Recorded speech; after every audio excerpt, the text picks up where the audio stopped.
when you hear all that sweet, beautiful, soft rock that CJ is going to be responsible for playing, then it's going to tell you, hey, it's Tuesday, and that's what we need. We need a little certainty in an uncertain world right now. That's what we're here to provide for you. I'm Peter Edmiston. That is CJ Hurt. Hey, everybody. So it's just like, is he there? Is he gonna do it? Could it happen? Is it gonna? But you jumped in there, so I was slightly nervous. CJ, how you feeling? I'm good, man. Buddy of mine sent me a little gift. He sent me Super Mario Smash Brothers for the Switch. So guess what your boy's been doing all night. Wait, are you talking about Smash Brothers Ultimate? Yeah, Smash Brothers Ultimate. I don't know the official name of that game. Yeah, sure. Well, it's not Super Mario Smash Brothers. I can tell you that. I don't know what that is that you just said, but wasn't it Super Mario Smash Brothers at one time? No. Okay. It's never been that. All right. Ever. Well, Smash Brothers Ultimate then.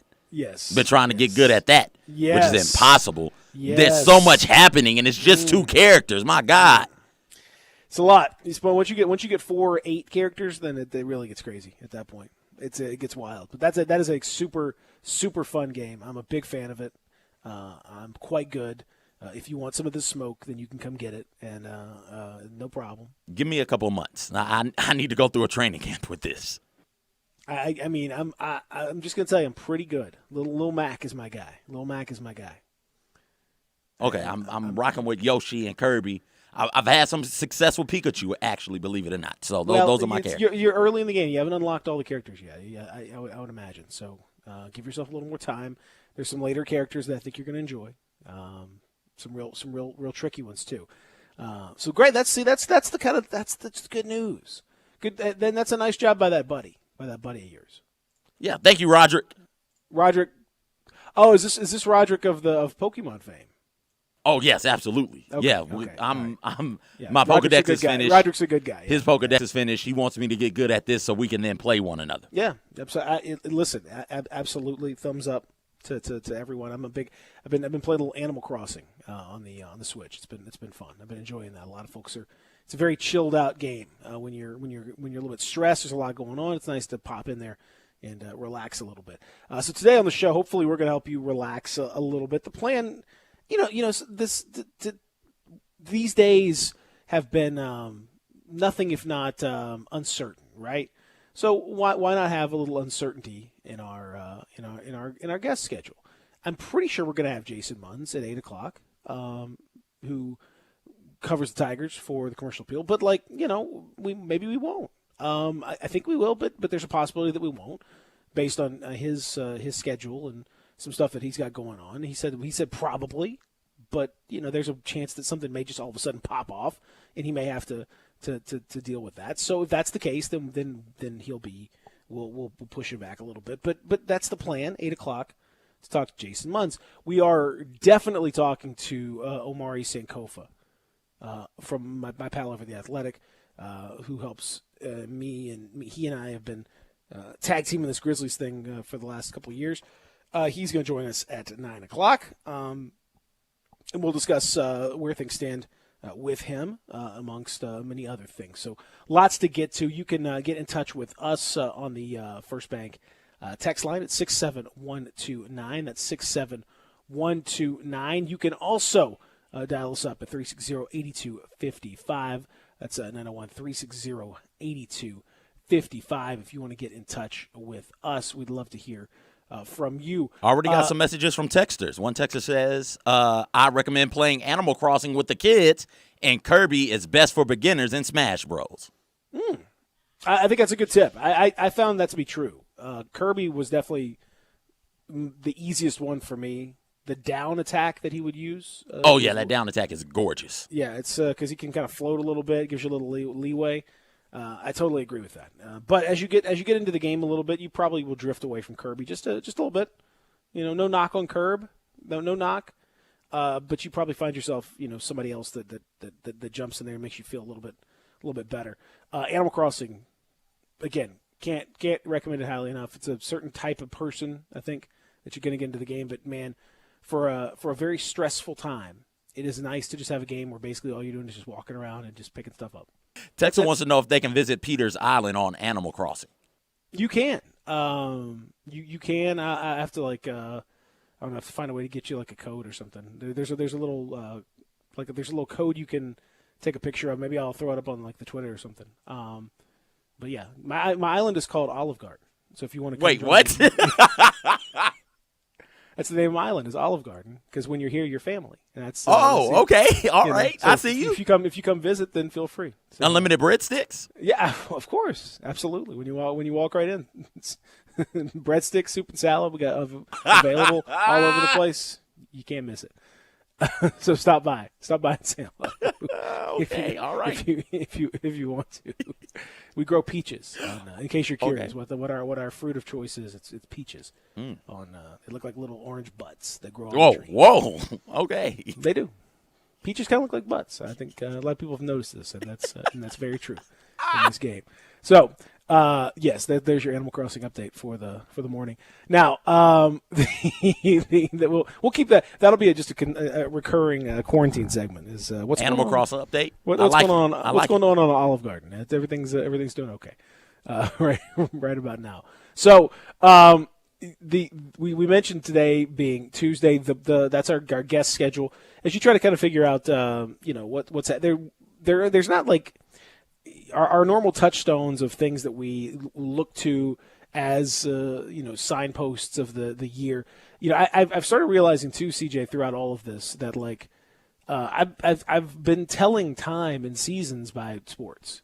When they're not around, you kind of lose your mooring a little bit of like what part of the year is this? What days are these? Without those things, it's crazy. Without school, so like kids, sending them off to school Monday through Friday, and then without sports to kind of tell you when things are changing, it gets everything blends together really weirdly. Like you're not sending your kids off to school, so what is the weekend? What is that thing? I don't know what that thing is anymore, because you're between doing this, doing writing, homeschooling, all that. Like all of it's so much of it is now we're trying to figure out how to do it at home because you're taking care of the kids and everything else. That like weekends don't feel like weekends. It used to feel like there was a defined Saturday and Sunday. Not anymore. Everything's just kind of just like one long Monday. It's been like one long Monday for the last month, right? Or for me, it's felt like one long, like Saturday, Sunday. Like every day is Saturday, Sunday. I come home and bow. Immediately there's my wife and we go and we do stuff, be it playing board games. Like we're trying to do fun stuff that has been reserved for weekend time. Like my wife likes wine, so she's been drinking wine during the week now. And usually, because she's a teacher and she works out in Fayette County, she doesn't drink during the week. And we don't pull the board games out. We don't watch movies. We don't binge watch TV shows, but on the weekend, because that's when we're both in the house together. And now, hell, we're in the house constantly together, so we're doing all of these things. I have no clue what is going to happen with us in the next month and a half, 2 months. Nope. It is. It's crazy. That's all I can say. It's crazy. Now, we talked about like the kind of evolution of these orders of how we're supposed to deal with stuff over the last few weeks. How things have kind of evolved from, hey, it's starting to look a little bad. Be careful. Don't have any major. Before that, actually, go back to. What was it? So 3 weeks ago was the last Grizzlies game? Yeah, was that wash your hands, don't touch your face? Yeah, basically it's wash your hands, don't touch your face. Try to stay somewhat apart from each other, I guess. But like really, we're going to go ahead and cram you guys into a big arena, and the media can't go in the locker room, but everything else is basically the same. And I remember taking pictures of Jaren Jackson Jr. warming up on the Grizzlies court at FedEx Forum, and even in warm-ups, like he's about 1.5 feet away from the front row, rather than the recommended 6 feet away. No one is 6 feet away from anyone. That was 3 weeks ago, which is crazy to think about how much has changed in those 3 weeks. We went from that to, okay, you can do your normal stuff. We're not going to close down schools or work or anything, but you do need to keep gatherings below I think, was it like 1,000 at first? Then it was like 100. Then it was 50. Then it was 25. Then it was 10. But schools were still open at that point, and workspaces were still open. Then you started to close down schools at that point, and now you've evolved into the non-essential. Which, frankly, if you look at that classification, there's a lot that's essential. you can Everything seems to be essential. You can pretty much find your way into the essential column if you work just a little bit. There's a few things that are specifically pointed out as non-essential, which I think is. But otherwise, like, it's pretty much just like business as usual.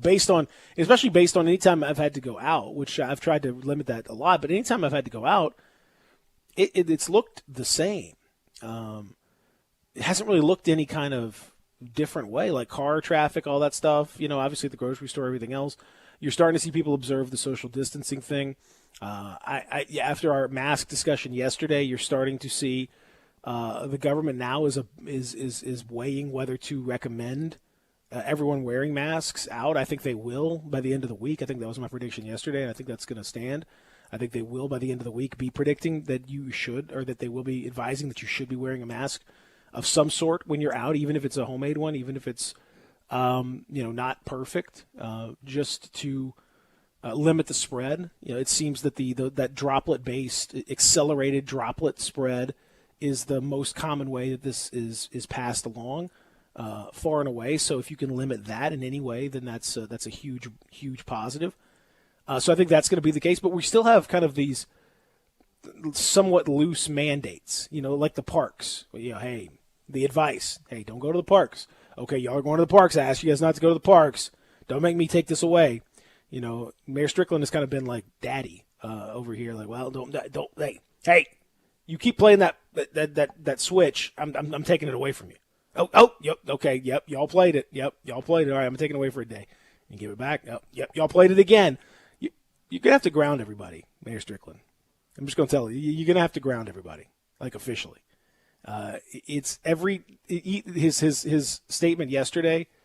I don't know if you saw it, CJ. It was the same kind of thing of very paternally disappointed, I would say, is what it sounded like. Yeah, and it's not just him; it's really all over the country. But we'll talk about him specifically.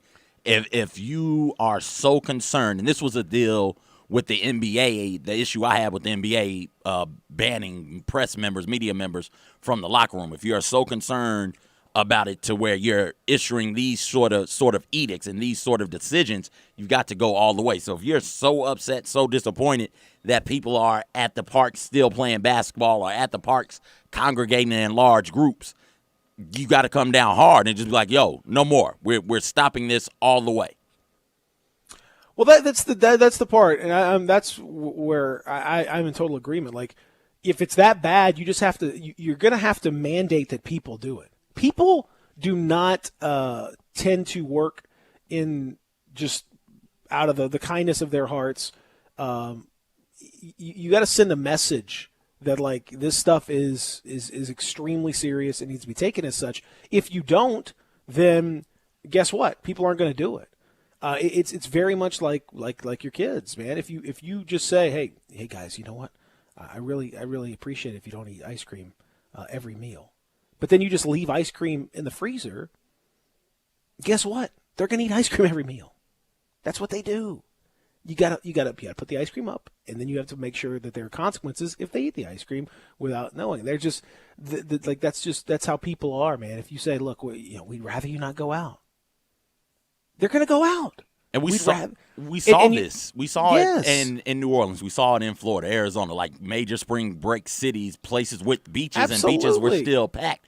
You had the opportunity 5, 6, 7 days ago, maybe a week and a half ago, with spring breakers to see this and be like, oh, they're not listening. What's going to make the people around here listen? We're pretty much the same. You don't want to have to do it. I get it. You don't want to have to lay down the law. But we're going to get to a story in our next segment that explains, and this is kind of one of the things that comes about as a result of this. Like you have to treat this seriously. You have to do it that way, and there's some consequences as a result of doing that. So we'll talk about that.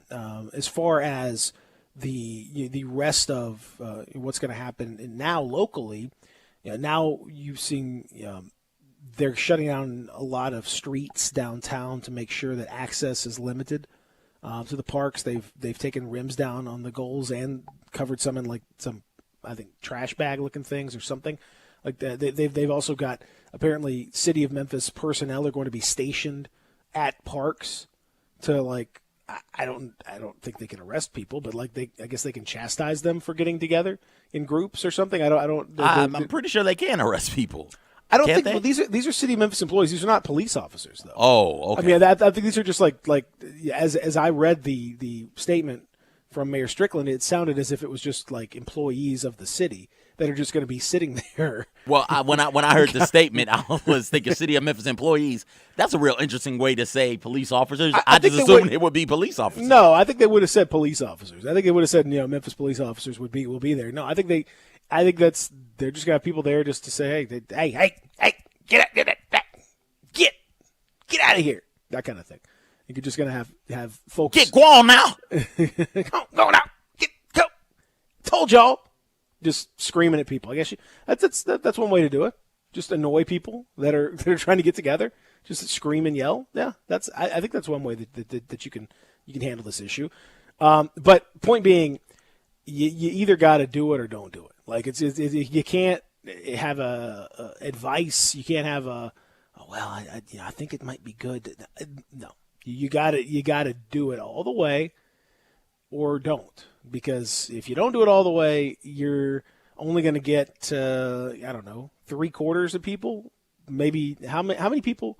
What just back of the envelope thumbnail, CJ? What do you think? Like, if this stern order, what do we think? Like 75% of people, 80% of people are observing it. Like, well, I think it's probably the majority. But if it's not an almost overwhelming 100% unanimous thing, then you still miss the point of limiting spread. You still have opportunities for this thing to spread. I would guess somewhere between 65 and 70. It would be my guess. But again, this is where, unfortunately, you don't want to have to do it. But you've seen in other areas, we have all seen how quickly it spreads, and we've seen what other people in other areas have done. And so I don't know if this is in general and it can't happen here type of thing, or an exceptionalism type of thing, or what it is. But after everybody saw Nashville, Broadway packed with people, after you saw all the kids in Florida packing the beaches and all the folks down in New Orleans packing Bourbon Street to celebrate and have fun and have a good time, you should have known, like, oh, okay, this is what we are all on as a collective. When this comes down, I need to come down hard and swift and not leave any wiggle room. Because you're right, if everybody's not doing it, or if the closer you get to everybody doing it, the more effective it is. And the way to go about getting that done is to come down from jump and say, hey, I'm issuing a shelter in place here. We don't have to wait for these cases to rise. Everybody seems to be in their respective areas waiting on the caseload to rise to a point to where, in general, the public is now alarmed. But you as a leader shouldn't have to wait for the public to be alarmed to act. You should have been alarmed a long time ago and acted then. I agree. And we'll talk about some of the consequences of that when we come back. Also, NCAA making a decision with regard to eligibility extension for spring athletes. What does that mean? A very novel approach by one motorsports team to the problem. Another novel approach by the NBA as they are continuing to find ways to try to entertain. And I think some good news for wrestling fans as well. All of that is still to come as we continue here on a Soft Rock Tuesday. That's right. Nothing can stop Soft Rock Tuesday. Real Sports Talk, Sports 56, 96.1, 87.7. Sports Time on Sports 56 with Wallow and Stats. Weekday afternoons from 3 till 6. Right here on Sports 56, 96.1 and 87.7 FM. These seats are amazing. Shoot it! We deliver tickets, team merchandise, and everything you need to get ready for the game. But what you really get when FedEx knocks on your door is so much more. FedEx Delivery. Game day spirit. What we deliver by delivering. A heart in my tasty Honey Nut Cheerios? Cereal, you trying to tell me you love me? Actually, it's reminding you that it can help lower cholesterol as part of a heart-healthy diet. Wait! They can help lower cholesterol? I've been so focused on the sweet, tasty taste that I completely forgot. Now I'm in love. Learn more about making Honey Nut Cheerios part of your heart-healthy lifestyle by picking up a box at your local grocery store. Upgrade your commute at Acura of Memphis. Seize the thrill and test drive one of our award-winning models, each packed with cutting-edge technology, luxurious amenities, and a driving experience that's sure to awaken your inner self. Driving shouldn't be a chore, it should be an adventure. Advance your drive today, shop our aggressive lease and finance options now, luxury is waiting at Acura of Memphis, or shop online 24/7, visit AcuraofMemphis.com.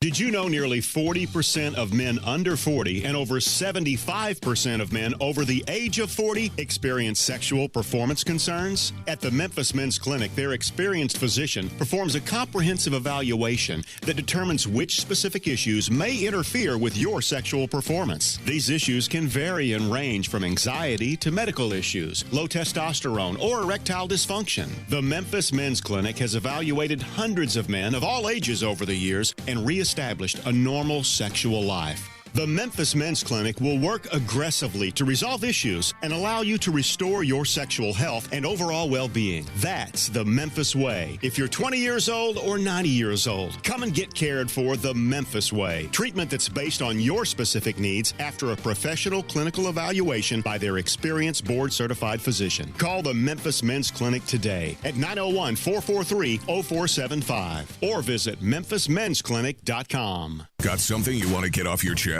You better have a backup plan. Want to join the conversation? Someone needs to tell him he has to grow up. Join us on the First Bank phone lines at 360-8255 or the First Bank text line at 67129. Central Barbecue is committed to the health and safety of this community, who has supported Central for almost 20 years. Central Barbecue is still open for business with to-go and delivery options to serve the greater Memphis area with the same great barbecue you have come to know and love. With 4 locations to serve you, from downtown, midtown, and East Memphis, you can order your favorite barbecue and enjoy everything on the menu in the comfort of your own home. Call your nearest Central Barbecue location for more information on delivery and to-go options today. Welcome back to Sports 56 Mornings with Peter Edmiston and CJ Hurt. This hour is brought to you by Mid-South Power Distributors. Here once again are Peter and CJ.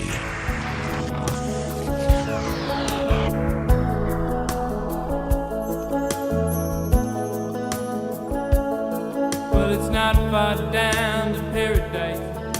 At least it's not for me. And if the wind is right, you can sail away. Find tranquility. Oh, the candles can do miracles. Just you wait and see. Believe in me. This is the patron saint of Soft Rock Tuesday, Christopher Cross. Good choice, CJ. Thank you, sir. It's almost like young Similac Zach is still at the ones and twos. He called me. He let me know not to mess this up. He gave me some suggestions. Good. He's that's his thing, man. He can hit a Soft Rock Tuesday pretty hard, and that's pretty hard. You listen to that. That's hard. Soft Rock Tuesday, right there. Listen to that. Oh my gosh. Oh man. See, that makes you feel good. That makes you feel good amid troubled times. The silky voice of Christopher Cross just eases your mind. Makes you feel better, right? Very much so. Oh, beautiful. Thank you. Here's a question for you. So we talked about the self-isolation thing, and now there's an order in the state of Illinois to stay at home. The order is that you have to, it's a closed, all schools, dine-in restaurants, non-essential businesses. You got to stay at home. That's one thing, okay? But also, there are orders that come in from people's doctors and all that stuff. If you have symptoms and things like that of COVID-19, they say, look, you need to self-isolate, stay away from people, you're contagious, et cetera, right?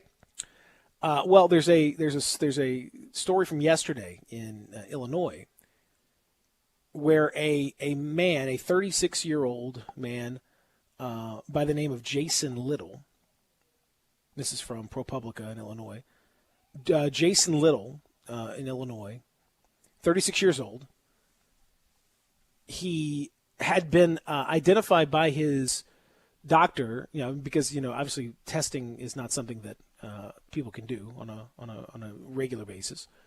Very difficult to get testing. He couldn't get tested, but his doctor had basically said, you got all the symptoms of COVID-19.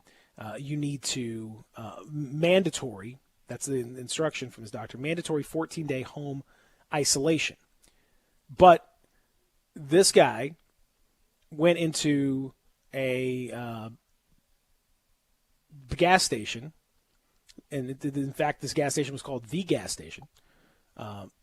Gas station in a small town in southeastern Illinois. He went into the gas station so that his 4-year-old could use the bathroom. But he had posted that he had previously posted on Facebook that he had been ordered to self-isolate because of his coronavirus symptoms. And because this is a small town, one of the employees in the gas station recognized the guy and recognized that he was supposed to be self-isolating, and now knew that he had walked into her very small convenience store so that his son could use the bathroom. So she called her supervisor, and her supervisor called authorities, and now this guy has a warrant and is under arrest for a, quote, willful and wanton disregard for the safety of others. It's not technically part of the shutdown order statewide, but it's basically endangering other people, endangering the public, violating an isolation order, and doing so flagrantly because he knew that he could be passing this along. For his part, the guy who did it, Jason Little, said, I took him to the restroom and took him out. I didn't think anything of it. I didn't get close to anyone, just my son. But the lady that worked at the gas station said, look, we have elderly people that come in here. It's a small town, and it's an old town with old people. I've been checking my temperature every few hours just to make sure. So they had to bleach every surface and clean and deep clean and close and all that stuff. But he was charged with reckless conduct and endangering folks, and could face it's a Class A misdemeanor. So theoretically, he could face up to a year in jail, $5,000 fine. CJ, is this the way to go? Is this the right thing to do? The county of Jasper County, Illinois, to potentially arrest and charge people who could be symptomatic and who still go out in public. Yeah, once you get that stay-at-home order, or once the physician says you've got to self-quarantine, if you do anything other than leave that office and go straight home, or if you do anything other than just stay at home, then yeah, this is unfortunately what you have to do. It is it's real, it's serious, it's dangerous. People are going to continue to die from this disease. Everybody has got to be doing their part. It's silly. I understand that. It's just, we all do it. We've all had little kids with us, and when a 4-year-old says they got to go to the bathroom, damn it, you got to take them to the bathroom to avoid an incident of them using it on themselves. But still, once you've been given the order to stay at home, once a physician has come in and said, hey, you've got the symptoms or you've tested positive for it, you need to stay at home, you've got to go home and you've got to stay at home. I don't know if he had his son with him or the kid with them on the way back home from the yes. office. Okay, yeah. So if that's the case, then you just got to eat it. That you got to have that accident happen, because your 4-year-old wetting themselves is, when we weigh the two, infecting a large group of people with the coronavirus and having people die, or your 4-year-old wetting themselves and you having to clean that up. When we weigh the two, the 4-year-old wetting themselves is by far the least serious of the two. So yeah, it's unfortunately this is the right thing to do. I don't think they'll make them do any jail time. Might fine them a couple $100, but yeah, this is how you got to do it. Yeah, there have been a few of these that have happened. There was a New Jersey man who hosted a party at his house on Friday. No, I think he's a dumbass. Yeah. Oh, yeah. I mean, that guy's clearly an idiot. But he was issued 2 tickets for disorderly conduct. I mean, if I remember this, if I'm thinking about the right guy, Peter, I might not be. All these stories are running together a little bit. But he had a party. They came in and told him to shut it down. He had a party the very next day. This was a different one. Okay. But yes, there are plenty of those. This was a guy that was a Corona party. This is what it was. They were, I guess, trying to thumb their nose at it. I don't know what it is. But this guy was a 54-year-old guy in New Jersey who had 47 people inside. They counted 47 people inside his apartment, which is that's a big apartment. He with having a party that included a DJ with speakers, alcohol, and the smell of marijuana. Now, listen, ordinarily, hey, parties are fun, great, good stuff. But when you have orders to keep it below 10 and you end up with 47 people crammed in an apartment, CJ, and I've seen lots of apartments. I've seen some nice apartments. I've not seen an apartment where 47 people could allow you to also be 6 feet apart. Never seen. No. I don't think we make those type of apartments. I don't think we make houses unless you're in the extremely ritzy area where you could have 47 people in and all be 6 feet apart. That's difficult enough. Not an apartment, so that's ridiculous. There was an Indiana man who was charged with drunk driving last week. Also got a little cherry on top of that. Was charged with disobeying the stay-at-home order in Indiana. So add a little something to his thing. And then there was a California man who surfed in defiance of beach closures. He got a $1,000 fine. And then yesterday, if you saw down in the Tampa area, the gentleman who was the preacher, the very fiery. Oh yeah, God's got me. He had a whole bunch of people that showed up. He's gonna lay hands on them. That's right.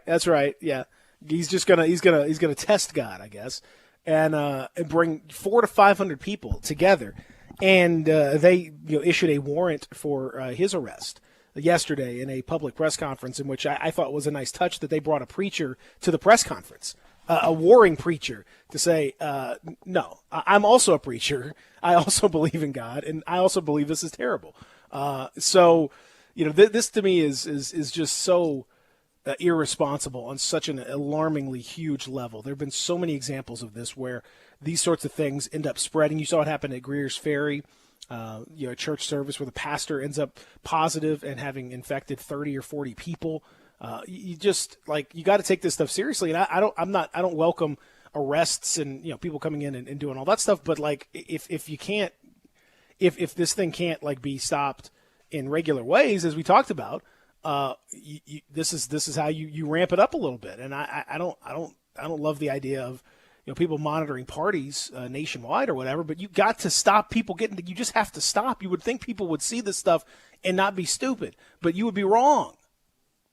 So very wrong. Last week, the Kentucky party, the group of young adults who were just like, nope, we're invincible. Yep. We're going to be cool. We're going to defy this. And they just all gather in, I do believe, another apartment. Again, all these stories are wild and running together for me. I can't believe people are this. I can't believe it. It's disheartening that people are this callous and this stupid at a time like this or in a time like this. It is. It's ridiculous. 67129. CJ, hopefully folks will weigh in. I'm curious if you think that was the right thing for them to do with this guy in Illinois who stopped at a gas station thinking that he's in fact, having received word from his doctor that he should mandatory isolate. He doesn't know for sure because he can't get tested because no one can get tested. But that had a strong feeling that something was up and that he needed to be isolating at home. He stops and is arrested as a result of that. Is that the right thing to do? Is that an overreach? What do you think? 67129. When we return, CJ, also, hopefully folks will weigh in on that. But also a novel approach in dealing with this. This one extremely novel, I would say. Also, we still got that good news for wrestling fans, a little NCAA chat as well on the spring sports side, and also a little football chat, too, coming up. Jason Munz at 8, Amari Sankofa at 9. Lots to get to here on a Soft Rock Tuesday. Real Sports Talk, Sports 56, 96.1, 87.7.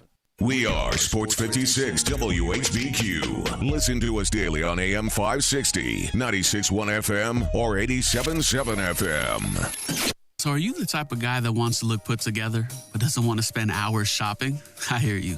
This is why there's Stitch Fix, your personal styling service that delivers hand-picked clothes right to you. Stitch Fix is simple and convenient. Sign up in just a few minutes. Try new styles in the comfort of your own home. And there's no subscription required ever. So, isn't it time to refresh your look? Get started today at StitchFix.com. Stitch Fix. Personal styling for everybody. The landscape is so beautiful at Town Village Audubon Park.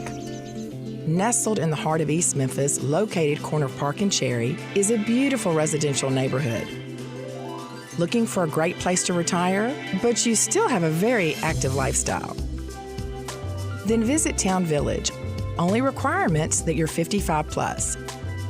Prices per month starting at $24.50. The Gourmet Chef welcomes you to visit our restaurant and bistro. Package includes 3 complimentary meals per day, maid service, free local transportation, monthly coffee club, themed dinner parties, lots of fun. Visit us and call Daniel or Bo at Town Village Audubon Park at 901-374-7342. There's no place like home. Town Village Audubon Park. Hilo Commercial Services can help protect your workplace and employees. Call Hilo Commercial Services today to help mitigate the dangerous effects of the coronavirus and the flu virus. Hilo offers complete deep cleaning and sanitizing services for schools, churches, medical facilities, office buildings, residential, warehouses, and more, all customized to your needs. Put safety first with Hilo Commercial Services. Call Philip right now at 901-277-6733. 901-277-6733. It's time for Hilo Commercial Services. Is your wife asking you to stop eating junk food? Well, we have you covered at Humdinger's. It's quick and it's healthy, and most important, it tastes amazing. With many choices from salmon salad to rainbow trout and grilled asparagus. Come visit us for lunch at Humdinger's, 6300 Poplar Avenue. So good, Coach Penny eats with us weekly. Don't forget, Humdinger's offers full-service catering for weddings, social events, or your corporate lunches.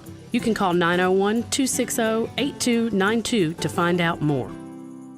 Hi, this is Troy Five-Ash, owner of Five-Ash Roofing. It is that time of year where the weather is unpredictable, and given the recent storms, it's a good time to discuss insurance claims. So here's a few things you should know. Always hire a local contractor, because if you have a problem with your roof down the road, you want to be able to find him.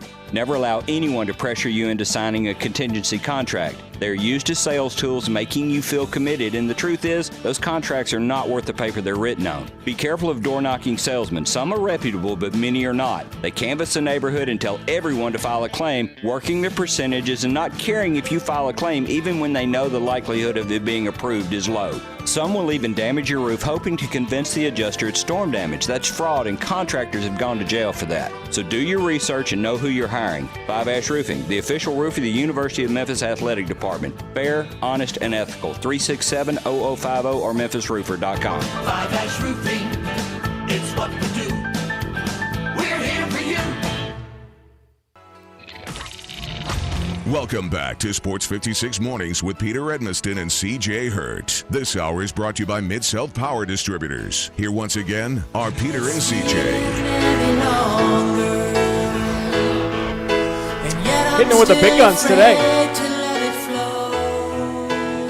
Big guns. That's all I know how to do, man. Man. You're like a boxer that's just coming out swinging in the first 2 rounds. We're looking for that knockout early. Man. Soft Rock Tuesday. Welcome back. I'm Peter. He's CJ. Talking about novel approaches to this thing. How about this approach? Did you see the Red Bull Motorsport, the F1 team, Formula One? They race with the cars that go real fast and they're real low to the ground, and they got the open wheels. You familiar with that, CJ? Sure. You know how they drive, right? You know they drive around, and they not the ones that go in the circles, but the ovals, but the ones that kind of go on the roads. Yes. And they go real fast. Yep, they do go fast. Go round and round and round. Like real fast, like way faster even than the NASCAR folks. 220, 230 miles an hour. Well, there's one team that's owned by Red Bull, and their team advisor, which is kind of like the coach of a racing team, he said he considered putting a camp together where his drivers could get infected with the coronavirus before the 2020 season got back underway. Why? What? Huh? What type of strategy is this? I said this was a unique strategy that was being potentially considered by the team Red Bull. He said, quote, the idea was to organize a camp where we could bridge this mentally and physically somewhat dead time. And this would be the ideal time for the infection to come. These are all strong young men in really good health. That way they'd be prepared whenever the action starts. And you could be ready for what will probably be a very tough championship once it starts. I guess. Don't we, when we have forest fires, don't we use fire sometimes to burn some stuff out to stop the fire from spreading? Maybe that is what this is? I guess.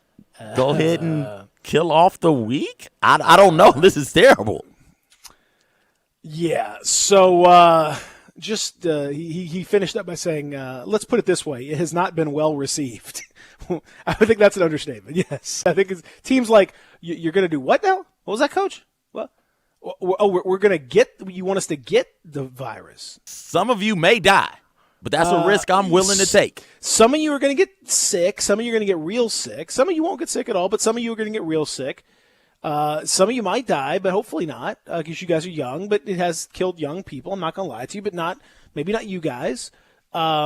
And then hopefully we're good to go for this upcoming season. Okay, 1, 2, 3 team. Let's go. Let's get 1 foot. Let's start coughing on each other. Come on, guys. Let's go. Pandemic on 3. 1, 2, 3. Wait, what? So this is one approach. There was the guy that was on CNBC early in March who was like, yeah, everyone should just go ahead and get it and just get this out of the way. That's a terrible idea. This is a terrible idea also. But again, you cannot underestimate how sports people, the competitiveness can so easily turn into stupidity. It's very quick. We've seen how many strength coaches have done ill-advised things with their team. Having them lift all kinds of stuff, putting their kids in dangerous situations. How many high school coaches have we seen endangering their kids? How many of these practices have we seen in football where players have passed away or just roll him off the field? He's passed out. Roll him off the field. He'll be fine. So why? I guess I'm not surprised to see that the elite would take it to a ridiculous level where you might try to infect your team with coronavirus to get the edge on the competition. Because they wanted to make sure that they would not get the virus later in the year. That was the goal. So there is that. That's stupid. That's like, hey, you know what? Wait, let's go ahead and get punched. I thought it was very smart. Let's go ahead and get punched in the face, everybody, so we all know what that feels like. Let's go do that, so we know what it feels like, and none of us will want to get punched in the face anymore. Now, you are a wrestling fan, as I am. Our buddy Dustin Starr. Wrestling is in my blood. That's what it's all about. I love it. Well, good news for wrestling fans. The WrestleMania is this weekend, and it's going to be different, obviously, because you can't have normally it was going to be in Tampa, and it was going to be at the Raymond James Stadium. So you're talking, 65, 70,000. Normally, WrestleMania is in front of huge, massive crowds like that. They've had it at Jerry World. They've had it at MetLife Stadium in New York. They've had it in Miami. They've had it all over, all big stadiums all around the country. This was going to be in Tampa. Well, now it's going to be, in the Performance Center and pre-taped with other stuff, and they're going to have to change up the whole thing because it's not going to be a show. But it is going to be part of Fox Sports now. Fox Sports is going to offer the pay-per-view on its platform. It's 2 nights. It's Saturday and Sunday night.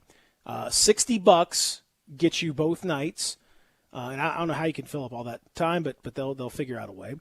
They will also be putting in a bunch of backstage content. They're also going to have other footage from previous years on FS1 starting tonight. They will air this year's Royal Rumble. If you missed the Royal Rumble, you can watch it tonight on FS1.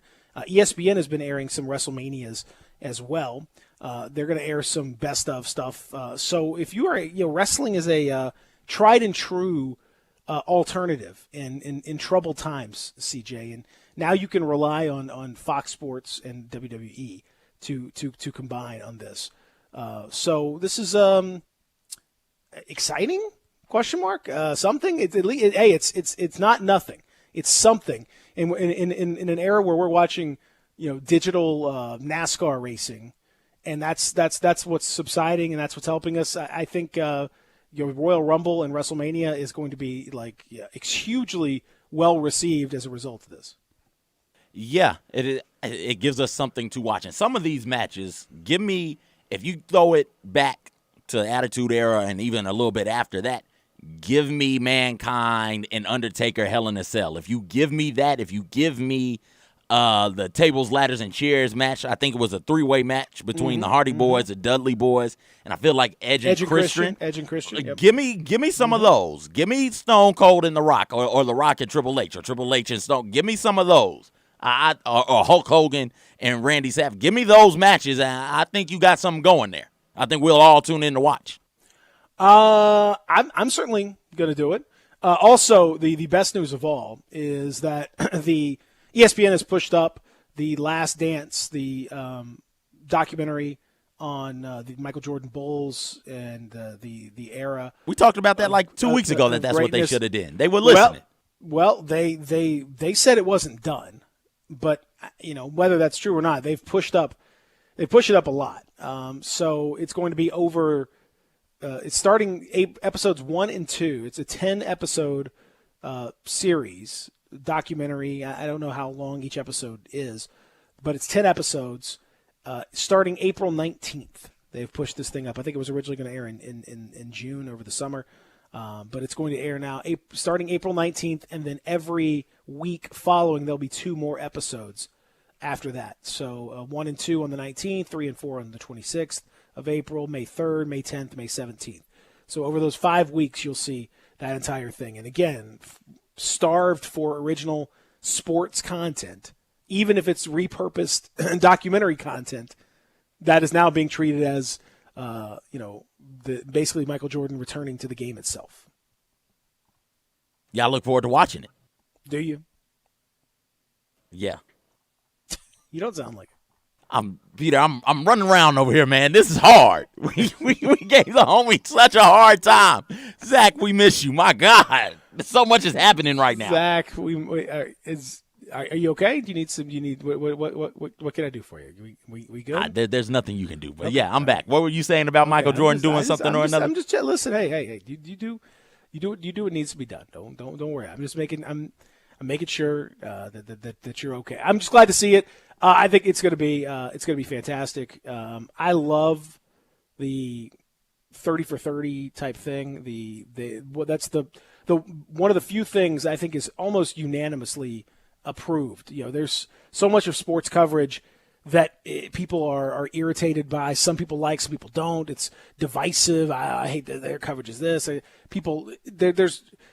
pretty sure that 30 for 30s, the documentaries that they've done, are pretty much universally approved of and appreciated. There's at least one that you will like and get with, no matter what you enjoy. I don't care who you are.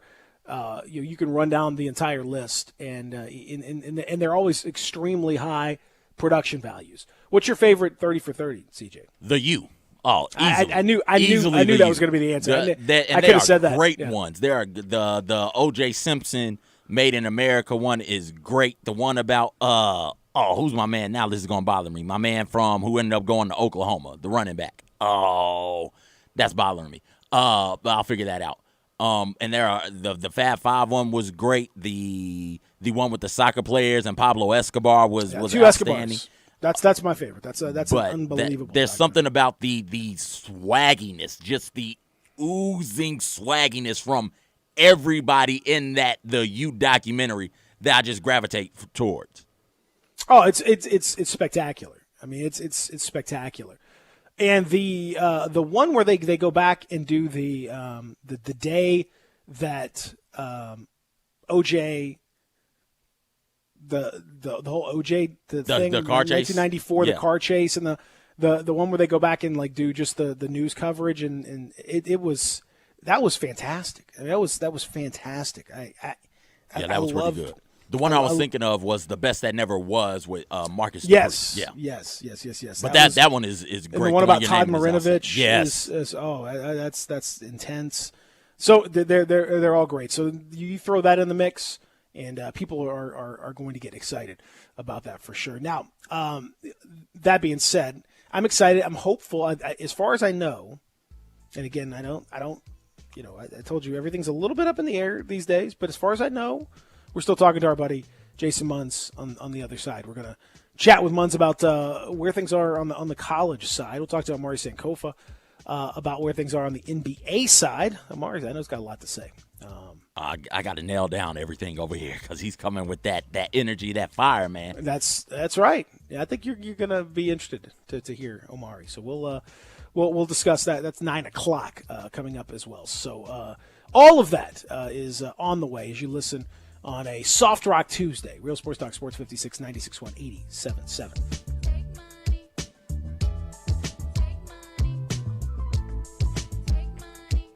The folks at Homer Skelton Hyundai want to say thank you. Thank you, Memphis, for another spectacular year. They set records, but I can understand why. You think about the product. Where else do you get a 10-year, 100,000-mile limited powertrain warranty? That's what you get on every new car at Homer Skelton Hyundai. Oh, and thank you again for the 11th straight year, the #1 certified pre-owned car dealership in all of Memphis. It starts with that product, but then it goes to the shopper assurance. Where else do you go where you get transparent pricing, flexible test drive, take the car for a couple of days if you want, streamlined buying process? You're not going to be there all day, in and out. And then, and I have not seen this anywhere else, the 3-day worry-free exchange. You buy a new car, if you've got any buyer's remorse, you've got 3 days to change your mind. Just get on Lamar, take it into Mississippi, the first exit's Craft Road, turn left, and go see Chris True and all the gang at Homer Skelton Hyundai.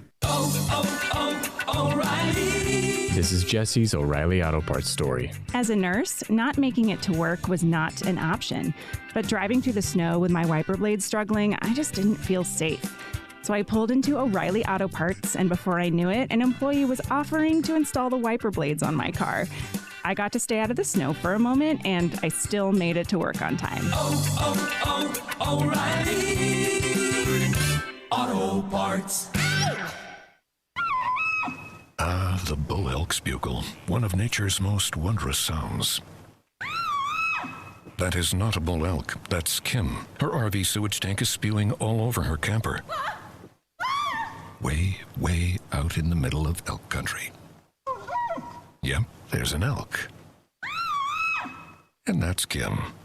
It's wild out there. When it gets too wild, Progressive has your RV covered. Quote today at Progressive.com. Progressive Casualty Insurance Company and Affiliates. Did you know nearly 40% of men under 40 and over 75% of men over the age of 40 experience sexual performance concerns? At the Memphis Men's Clinic, their experienced physician performs a comprehensive evaluation that determines which specific issues may interfere with your sexual performance. These issues can vary and range from anxiety to medical issues, low testosterone, or erectile dysfunction. The Memphis Men's Clinic has evaluated hundreds of men of all ages over the years and reestablished a normal sexual life. The Memphis Men's Clinic will work aggressively to resolve issues and allow you to restore your sexual health and overall well-being. That's the Memphis way. If you're 20 years old or 90 years old, come and get cared for the Memphis way. Treatment that's based on your specific needs after a professional clinical evaluation by their experienced board-certified physician. Call the Memphis Men's Clinic today at 901-443-0475 or visit memphismensclinic.com.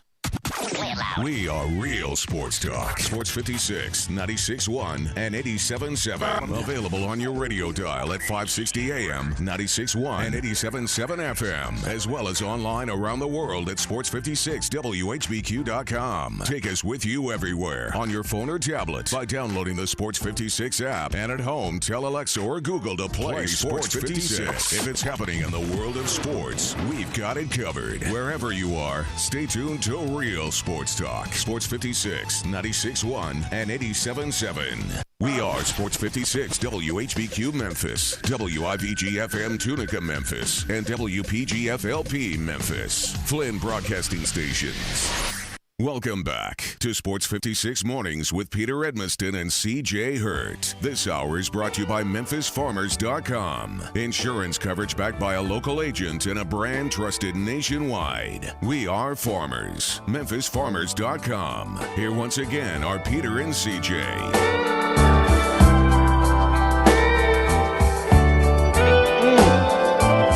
Little Clapton for you. Soft Rock Tuesday. Hour number 2 is here. My name is Peter Edmiston. He is CJ Hertz. This is Sports 56 Mornings with Peter and CJ. Real Sports Talk, Sports 56, 96.1, 87.7. Amid a uncertain time, the certainty of Soft Rock Tuesday is soothing, wonderful. I think we can all appreciate that. This hour, of course, brought to you in part by Chad Gatlin, the Mid-South Farmers agent. He's easy to find. Just go to MemphisFarmers.com to get a fast quote or call his office at 901-237-1176. During this wild time we are facing, just know that Chad's got you covered, whether you need to file a quote, file a claim, get a quote, talk about what he could do to give you the absolute best coverage at the best price. You can go to MemphisFarmers.com. That's Chad Gatlin. He's a Memphis guy, knows what's going on here. You can give him a phone call at 901-237-1176, MemphisFarmers.com. Make sure you tell him you heard about it right here on Sports 56.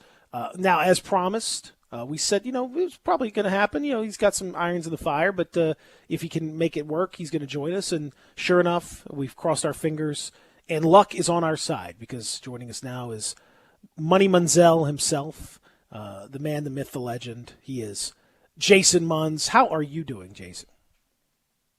Peter, CJ, I'm so good and just happy to be with you guys. But there's 3 things I want to just address right off the top. Okay, 3 things. Number 1, boom. All right. Number 1, on the list of sweetest songs, like sweetest modern songs from like a lyrical standpoint, Wonderful Tonight it may be top 5. Just in terms of sweetness, I mean, that is a sweet song. I just needed to get that out. It's touching. It feels good. It feels good. It makes you feel good. It's to share those feelings with a loved one. Yeah, a nice, uplifting, sweet song on a fine Tuesday, is it? It is Soft Rock Tuesday. So always. Tuesday. That's right.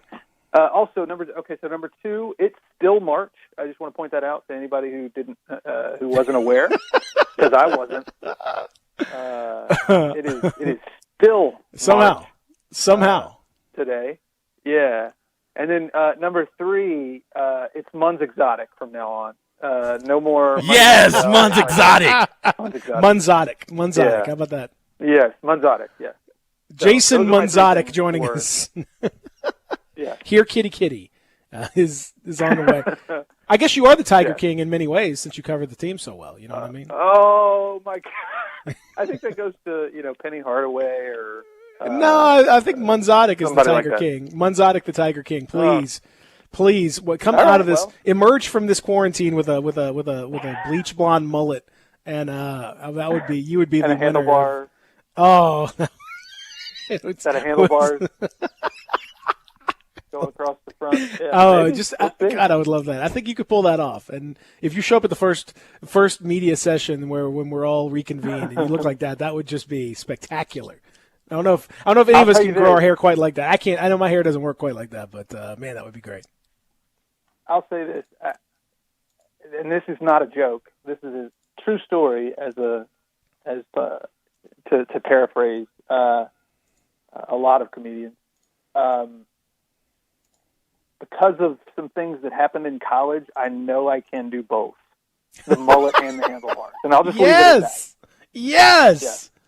Oh, you got to do it. You got to do it, man. You got to do it. You got to. I need some pictures though. I need some pictures of Munns from. How long ago are we talking about? What are we talking about here? Like 15 years ago? Oh God.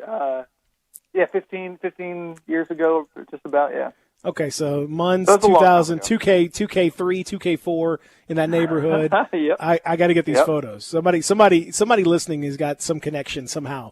We got to get these photos out there. I see Munzotic in his full mulleted form. How have you personally been dealing with all of this? We've all had upheaval, professionally, personally. All of us have. You were all set to cover a conference tournament in Fort Worth, and there's so much promise of what could have potentially happened. They could have lost in the first round. They could have won the whole thing. Everything was on the table with this Tigers team, and yet it will be a story that will remain untold. How are you on that level dealing with this? I mean, it was crazy. I got there. I flew into Dallas the Wednesday before the tournament was supposed to start, which was going to be on Thursday, the 12th of March. So, and it feels like a year ago, but it's been like less than 3 weeks ago. Mm-hmm. So I flew in Wednesday. The stuff hit the fan on Thursday morning. We scrambled and got a rental car to get out of there. Me and my photographer that works at the Commercial Appeal, as well as Mark Giannato, who was with us. We all got in a rental car and drove through the night to get back to Memphis. And really, ever since then, I've been holed up. I mean, holed up. Aside from, I've been hunkered down, if you will. Hunkered. I'm still working. We're able to do most of our work remotely. I did have to go out because we're rotating now. I was on the news. I was like helping out on the news side of the operation last week. And so I went out to one of those Shelby County Schools YMCA free meal sites for the students of Shelby County Schools and talked to some families a little bit last week, about a week ago. And but other than that, and a couple of trips to the grocery stores, it's been not necessarily lockdown, but just being very cautious and maintaining the safer at home lifestyle that we're all growing so accustomed to. And you're observing this well. You're doing what needs to be done, because we've talked earlier in the hour about a gentleman in Illinois who was arrested or was charged with he went to the gas station after having been told by his doctor to self-quarantine, and he went into the gas station and didn't apparently didn't like go near anyone, but his son had to use the bathroom. But by going into that gas station, he violated public health violation, and he ended up getting arrested and charged with a Class A misdemeanor. Yeah, no, I ain't trying to get arrested, so I'm not trying to run afoul of the law during this whole thing. So my wife is here too, and I don't have any. I desperately don't want her to. I'm trying to keep others safe, and so it's just been a couple of trips to the grocery store, the essentials sort of thing, and beyond that, not much other than that, and that's the way we should all be approaching this. I think that's probably. I mean, I would think the majority of folks are, but unfortunately, it just takes a few to continue this thing and spread it and all of that inadvertently. The thing that amazes me is so we talk about like the whatever the other side of this thing is, but I don't even know what that is. who knows when that would be. It all feels so indefinite right now because there's just so much up in the air. I know yesterday the NCAA issued their ruling with regard to spring sports eligibility. Spring sports athletes are going to receive an extra year of eligibility. This is the Division I council that handles day-to-day rulemaking for the top-level schools in the NCAA. They're trying to figure out, what could they do for athletes, and so they went back and forth a little bit about this. They're going to give them an extra bit of eligibility, but they also will allow the schools to determine how much scholarship aid to give. So in theory, you could offer an athlete who would have been a senior and then I guess would have graduated next year, theoretically. They could have a place on the team, but not necessarily any scholarship money per se. What do you make of the rule here and the ruling by the NCAA to allow this?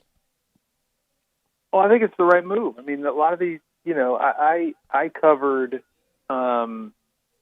I was a beat writer in Hattiesburg, Mississippi for like a dozen years, covering the University of Southern Mississippi, and baseball.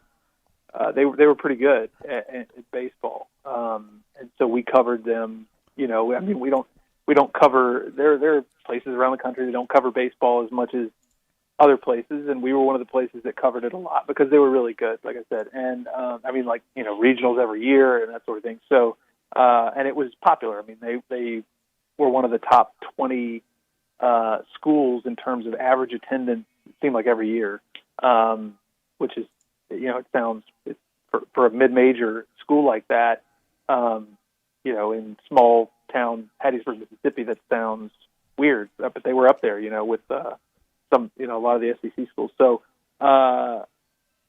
and so because I covered them for such a long time, I kind of got to know some of these players who through no fault of their own had their senior year just ripped away from them completely. There's a guy who plays at Southern Miss, the second baseman. He was a fifth-year senior, local guy to Hattiesburg. He's from Hattiesburg, and he redshirted his first year, got better each year. He's pretty much a starter by his redshirt sophomore year. And he was in the midst of a 72-game streak, like 72 consecutive games of reaching base at least once. Just an on-base machine, and just poof, gone. All that's just done. I mean, this is a guy who, he's kind of like the face of the team, and then it's all done. And his 72-game streak is just done.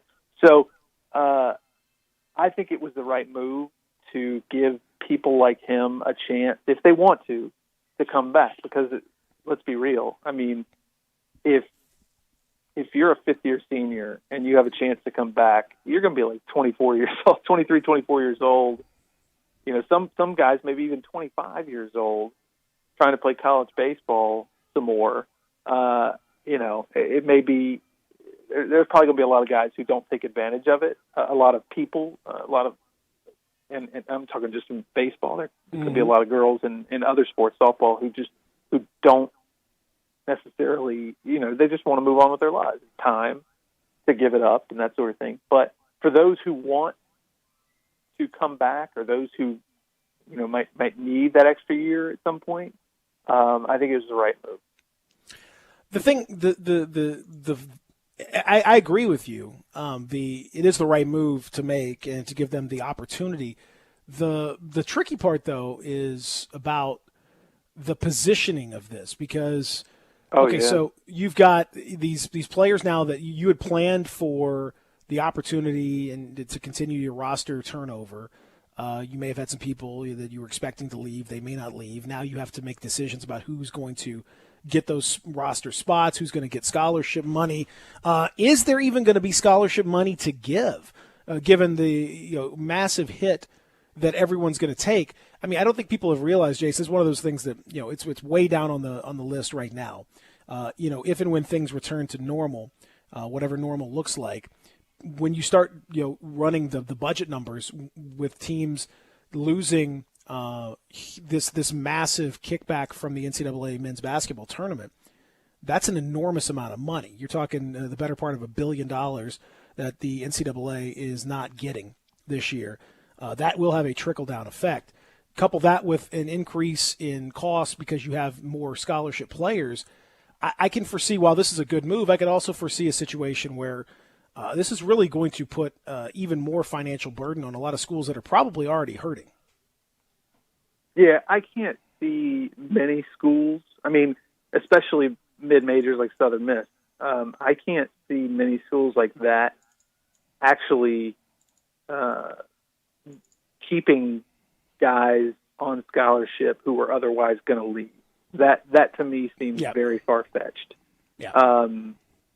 Maybe some of the bigger schools that have, a lot of discretionary funds, maybe. But I don't see, because of everything you just said, there's, these schools are starting to feel the pinch, and these institutions and athletic departments are starting to feel that pinch. And I don't know if you saw it this morning, but Brett McMurphy. I was just about to ask you about that, actually. So, yeah. He conducted a poll of Division I athletic directors. Not all of them, I don't think, but a good number of them. And he said like 50% of them think that the fall college football season is unlikely to be played in its full form. A complete college football season is unlikely, according to half of the Division I ADs that he polled. And one of them, he quoted one of them as saying, "If that happens, we are expletive deleted." Yes, we are. Effed, I believe, is the particular one. Yes.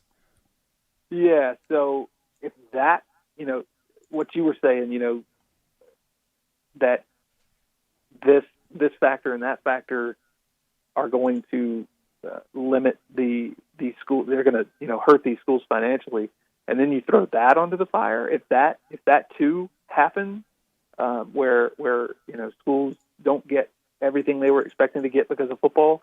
Oh man, this has the potential to drastically change the landscape of college athletics as we know it for quite a while. Well, that's the thing. Reading the piece from Brett McMurphy, and I'm glad you brought that up because that was on my list. You can go to watchstadium.com. He does it through Stadium. It's there's interesting stuff. But he had them listed on like a confidence meter, scale of 1 to 10. Do you think the season is going to happen? Will there be college football? Period.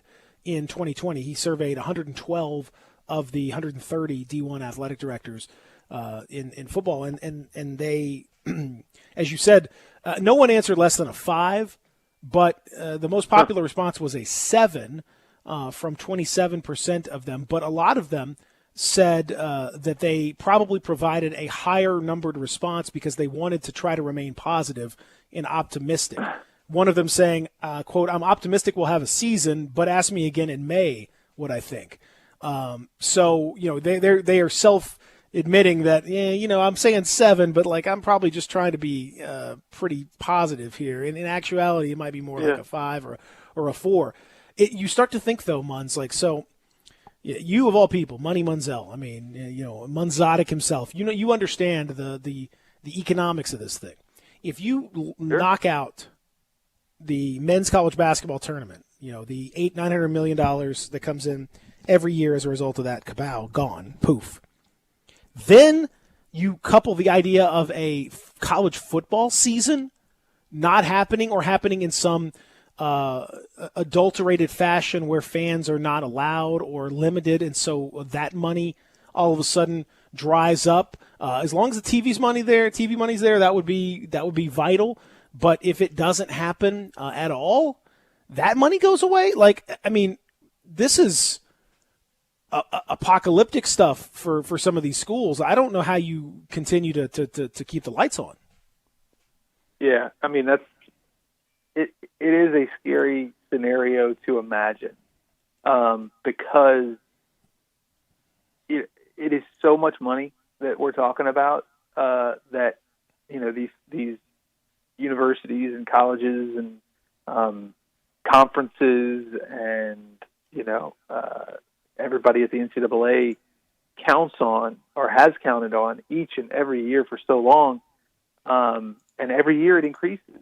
And it would be one thing if it sort of gradually decreased, but we're talking about the potential of it literally, like you said, drying up in the blink of an eye. Mm-hmm. And I can't imagine there's an enterprise in the world that could go on, that wouldn't just be seriously debilitated if, say, I don't know, 70 to 80% of the funds that they, budgeted for the following year just simply didn't come in. I mean, it's not that difficult to put together. I mean, to sort of forecast what would happen if that came to pass, it would be a doomsday scenario for a lot of people involved. I'm afraid, and so for that reason, hopefully that never, we don't have to live with that, or that people don't have to live with that. That is, but you have to kind of put that at least in the possibility, and it seems as though, because who would have thought it was crazy, and you mentioned it right out of the gate. Like, this month has lasted several years. It seems like it feels. March 2020 is going to go down as the worst month in a long, long time for the world. Yeah. And so at the beginning of this month, we were all like, up in, there was a big chunk of folks up in arms that the Ivy League decided to cancel their tournament, early on. They were out of the gate early on this thing, said, look, we just can't do it. We can't even do it without fans. It's just not going to work. We can't do it. It's dangerous. We can't.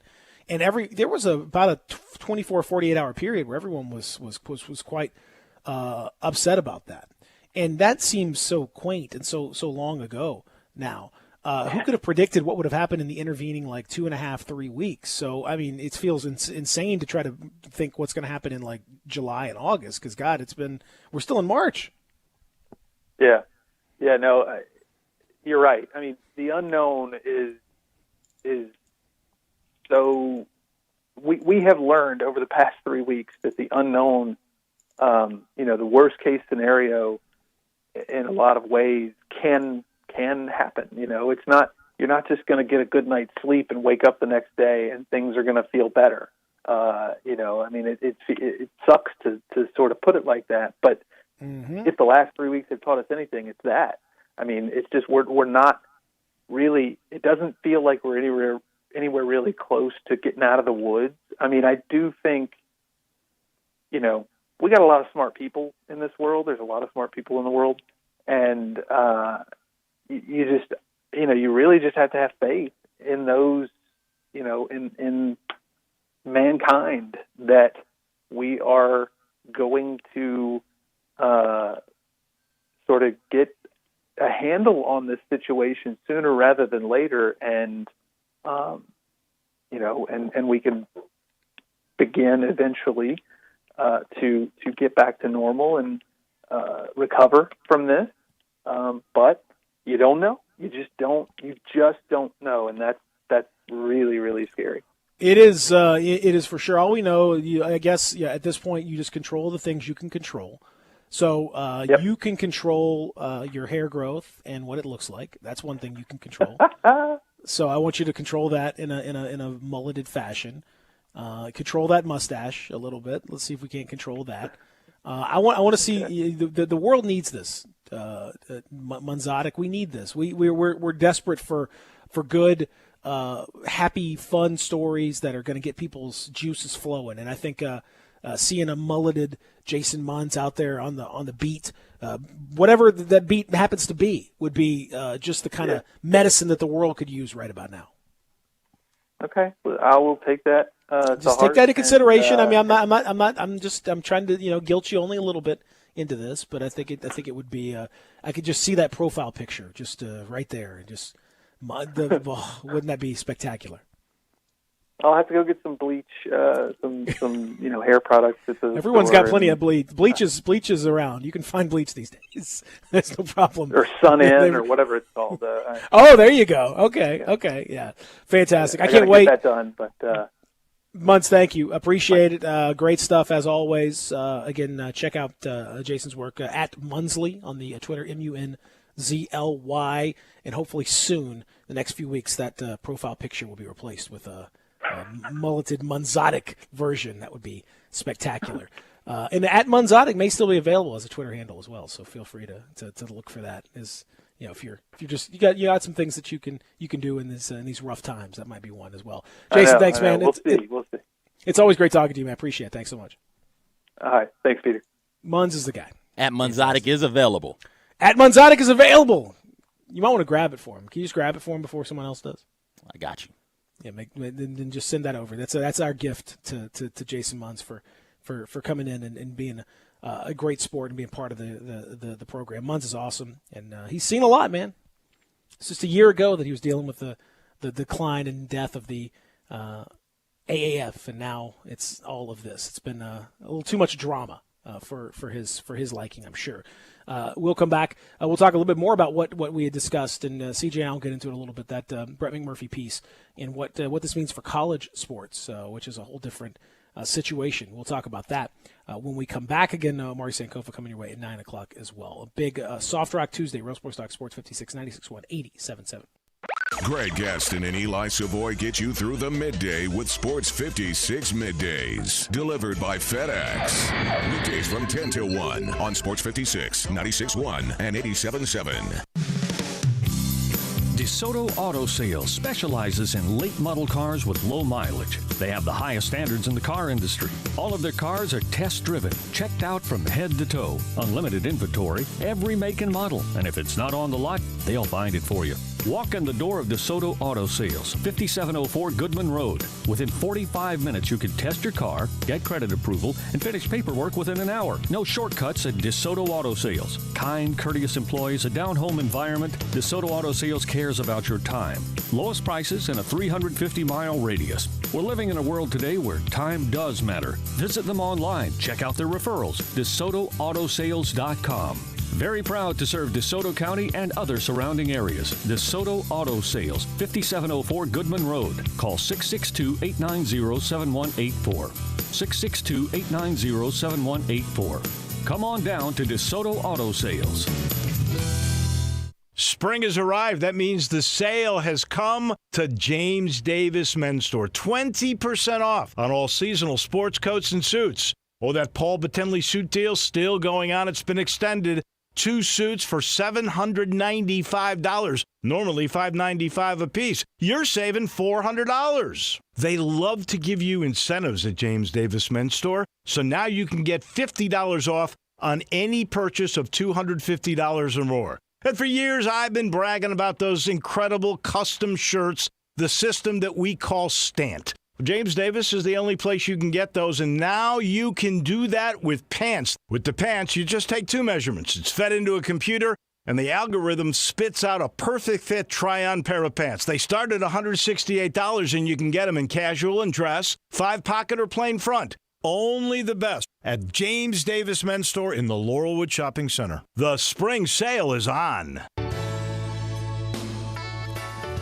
Listen Sundays at 11 a.m. to join Idlewild Presbyterian Church for worship. Idlewild is a PCUSA church located in Midtown Memphis. Got something you want to get off your chest? You better have a backup plan. Want to join the conversation? Someone needs to tell him he has to grow up. Join us on the First Bank phone lines at 360-8255 or the First Bank text line at 67129. At Jason's Deli, you can stuff yourself full of great deli food that's healthy, fresh, and best of all, it's not expensive. Jason's Deli is all about choice. Whether you're looking for a gluten-free menu, vegetarian sandwiches, healthy kids meals, or if you'd like to invent your sandwich via the build your own selections, Jason's Deli has you covered. And they only use fresh, wholesome ingredients. Choose from the club and specialty sandwiches, paninis, wraps, soups, salads, pastas, and much more.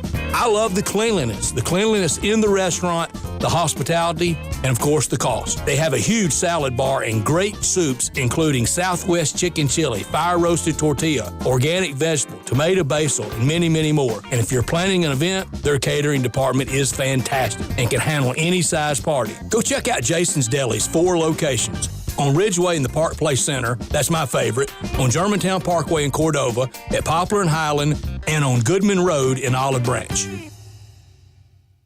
I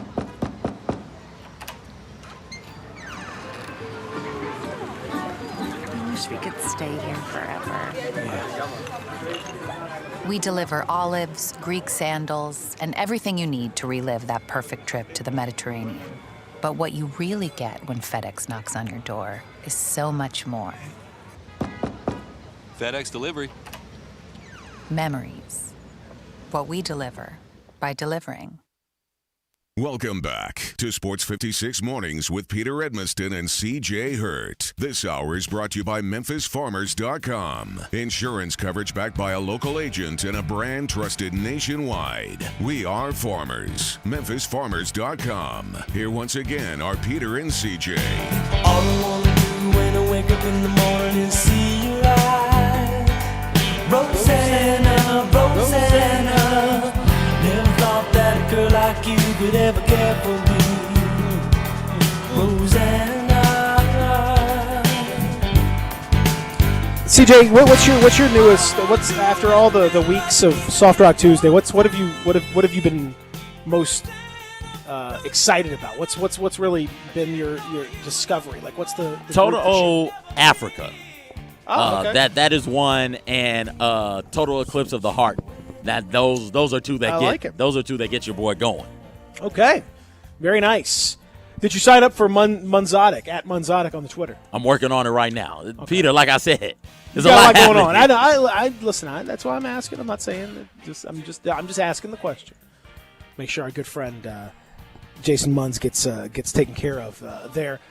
You heard what Munz was talking about. What has been a obviously crazy time, and trying to it seems foolish at this point to even plan for anything, because like what are you planning for?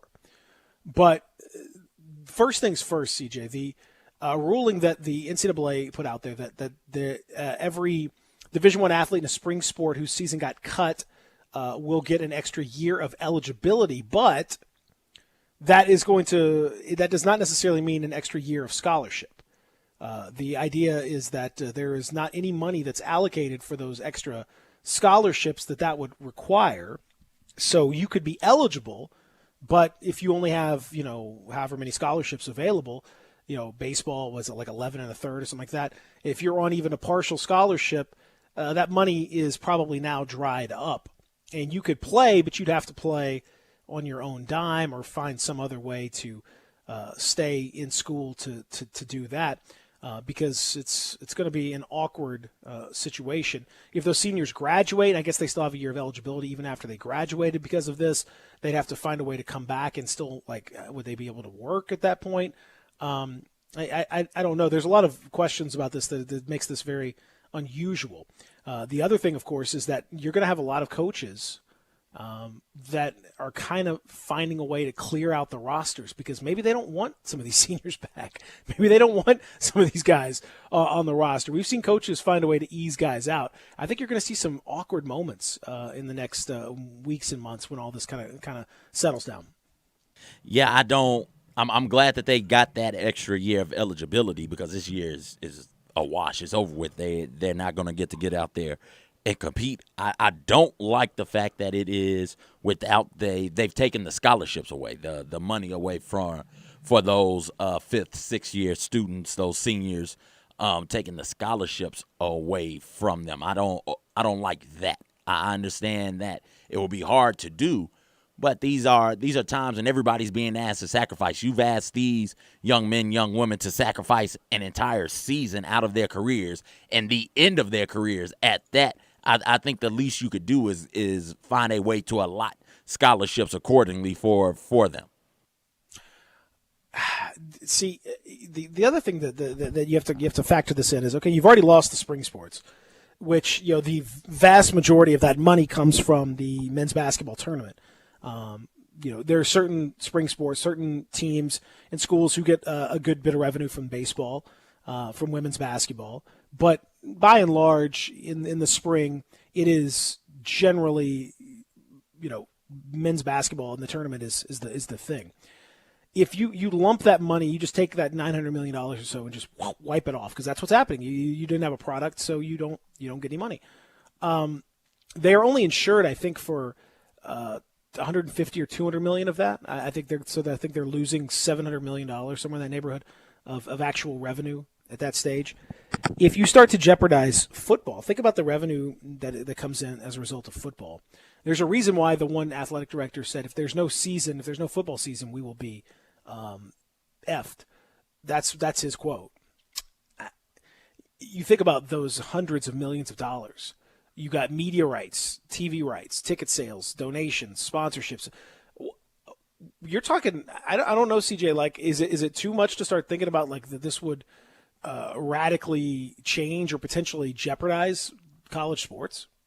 No, it absolutely would. At least certainly for a season, and probably like a full recruiting cycle. I would think 4 or 5 years. And one of the things I hope that we as a collective, as a society, that we learn from the coronavirus and this particular pandemic, I hope we learn to stop living right at the edge. Just because you have it doesn't mean you should go out there and spend it. A lot of this, I feel like, with proper planning and being a bit more cautious and a little bit less, I don't want to say greedy, but a little less willing to spend all of your money at all times. I feel like we could have stored up a nice little nest egg for a rainy day in this particular instance. So be it a personal situation or an individual or a major corporation or the NCAA and these universities. I feel like some of this could have been avoided if you just decide, hey, you know what?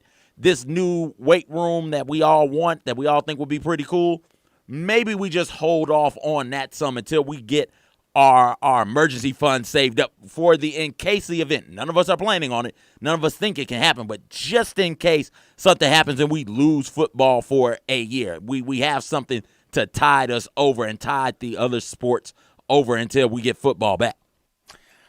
Yeah, the money thing is so tricky. The money thing is so tricky. Because, there's already a lot of these schools like that have been overextended. And I think that, like, for your Power 5 schools, it's probably going to be fine. Like, you've got plenty of money to lean back on. I would think your SEC schools, your ACC schools, those kinds of schools would be okay. Maybe the bottom end of the Power 5 maybe would be in a little bit of trouble from just a purely financial, like, keeping the lights on standpoint. But I would think for the most part, your well-moneyed schools, certainly in the SEC, would be fine. Once you get past the Power 5, though, CJ, that gap that we always talk about financially, from those schools to the Group of 5, all of a sudden now becomes even more pronounced and more important because these schools don't have the discretionary income that the Power 5 schools do. And I feel like if you're talking about, they really rely on this thing. They don't make a lot of money year to year. They're relying on this thing, kind of turning over. They're doing all right for themselves, but not great. You take those things away, and you still have a great deal of expense that you're dealing with, but you have a lot less revenue. I think in the Group of 5, you could see some like significant changes in a very negative way. Conferences shutting down, schools shutting down from their athletic programs. What would the AAC is kind of in that middle ground I don't know. I don't know what that would be. I don't know. I'm sure they're modeling those scenarios over at the University of Memphis right now. What happens if we don't have football? What happens if we have football but not any fans in attendance? What happens? I'm sure they're modeling all those economically. I would imagine that's going to be tough, and I wonder if this isn't going to really condense Division I a little bit. Yeah, this might be the thing that accelerates that condensationist. I don't know what the correct word is. I don't think that's the right word, but I like that you used it. Condensationist of the sport. Because the sport was going to be condensed, Peter. We were moving slowly towards it being condensed. When you look at the fact that from TV deals alone and just football TV deals, you've got Big Ten, SEC paying out $30 million plus per school, and you've got the other conferences, the other Power 5, the Big 12, the Pac-12, and the ACC paying out over $20 million, and then the next closest would be the American, and they're giving $5-6 million per school, if that, from football alone. The condensationist of the sport was going to happen. This seems to be the accelerant, though. There'll be even sharper, more noticeable, which is crazy because it's a big difference between getting $30 million and $1 million, if you're in the Sun Belt. But you're going to see a more stark separation between the power conferences and everybody else. Again, these are discussions that you don't like to have, you don't want to have, but you have to start having them because it's all on the table now, man. Who knows?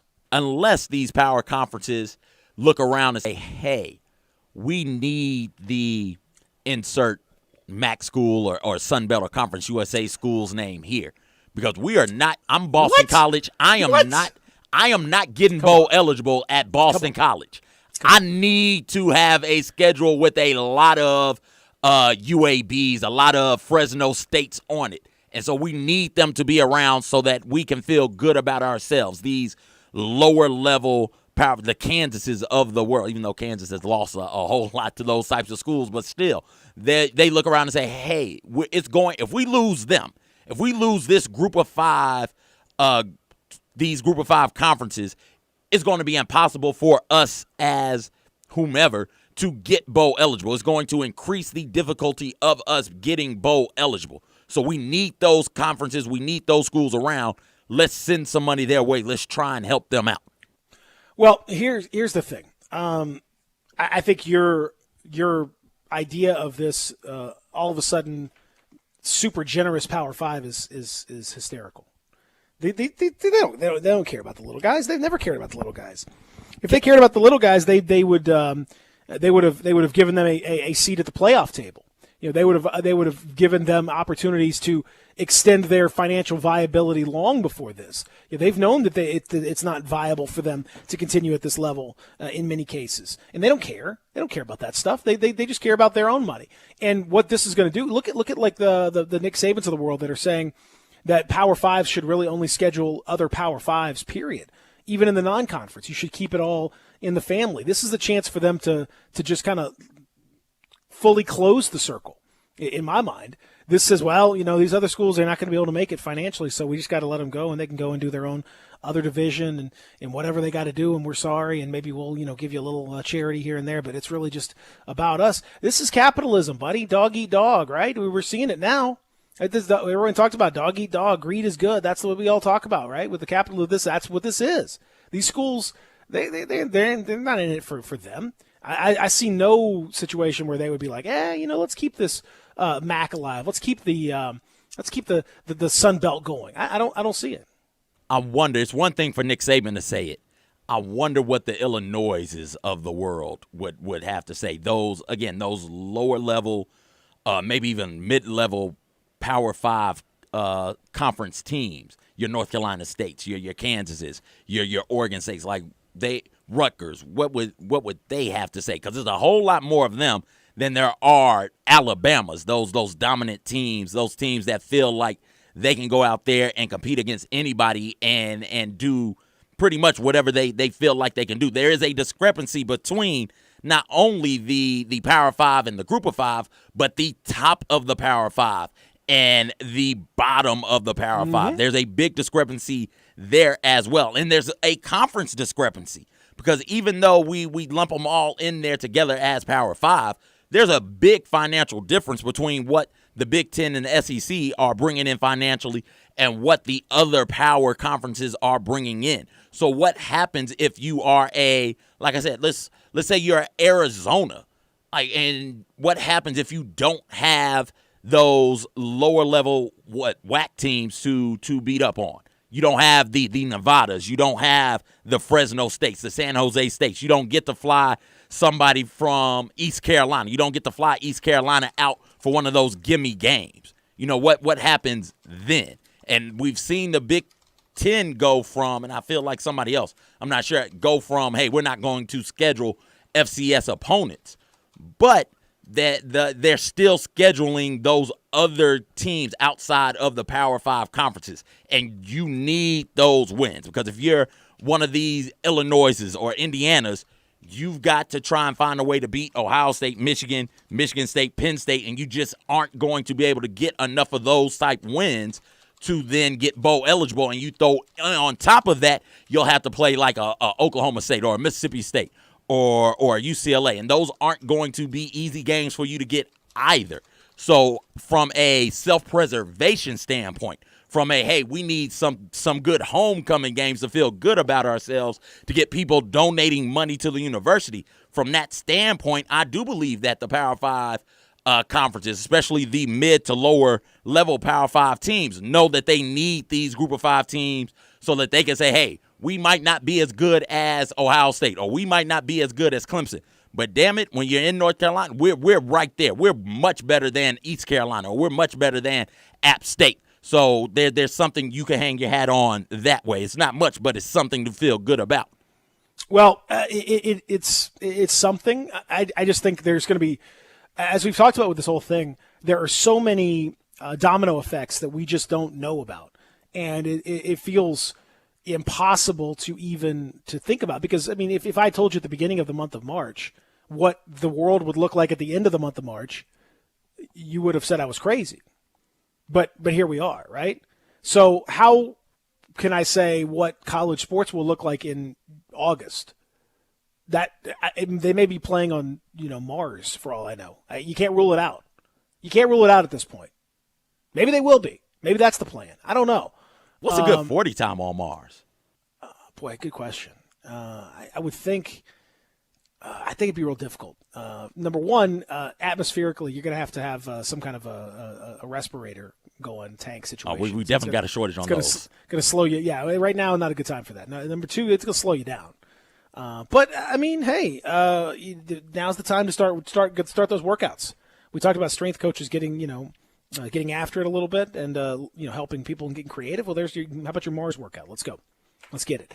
We'll take a break. We'll come back and talk a little bit about one of the a great little bracket that I've run across. I want to discuss that. Also getting set for our friend Amari Sankofa, who's going to join us at 9 o'clock. Lots more to get to as we continue here on a Soft Track Tuesday. Real Sports Talk Sports 56, 96.1, 87.7. The word is out about R&R on Sports, where you've heard interviews from Ken Griffith Jr., Dr. J, Hank Aaron, and many, many more. Right here, R&R on Sports, Saturday mornings, 9 a.m., Sports 56, 96.1, and 87.7. Don't miss it. Soulfish Cafe has done something that no other business in the history of Memphis has ever done. They won 3 different categories in the Memphis Most. They won it for the best catfish. We all know that's the best catfish, and you can get it fried like everybody does, or you could get it, if you wanted to, grilled or blackened. It's the best. Everybody says it. Then there's seafood. We know about their beautiful shrimp. You can get those fried. You can get them grilled. The shrimp tacos are terrific. Memphis Most, best seafood. Then there's soul food. Yes, a third category, soul food. Their veggies are unbelievable. They've got this sauerkraut sausage Cajun dish that is amazing. I love the cucumber salad. Everything is always so fresh. And now, there's 3 locations with a 4th one coming to Wolf Chase soon. The original Cooper Young, the shops of Forest Hill Irene, and of course the newest in East Memphis. That's on Poplar, just east of Perkins in the old Wolf Cameron location. They're the best. You said it. They're Soulfish. First Bank is here to help you, whether you're a business looking for a loan to expand or refinance an existing one, a homeowner looking for a mortgage or home equity line, a consumer wanting to finance your dream car, or wanting a competitive rate on your CD deposits. Let First Bank try to handle your banking needs. Stop into one of First Bank's 3 local branches today, 6482 Poplar Avenue just east of International Paper, 8398 Highway 64 across from Wolf Chase, and 6280 Highway 64 in Oakland. Or check them out online at firstbankonline.com. Member FDIC, Equal Housing Lender. Hi, this is John Conway with Conway Services. How old is your water heater? With most of the water heaters in the Mid-South located in the attic, the worst day you can replace your water heater is one day too late. It may be time for a tankless water heater from Conway Services that never runs out of hot water. Plus, these energy-saving models only heat the water you use, saving you money on your gas bill every month. Most 10-year-old water heaters were about 65% efficient when they were new, compared to a tankless water heater from Conway Services that's up to 98% efficient. Plus, right now, get your tankless water heater from Conway Services for as low as $79 per month, or I'll give you $300 for that old tanked water heater. And no more worrying about that tank bursting in your attic either. So call Conway Services, the Mid-South's premier tankless water heater professionals at 384-3511. And the first 30 callers with a 10-year-old water heater will come out and inspect it absolutely free. Call 384-3511. Conway Services. Call Conway today.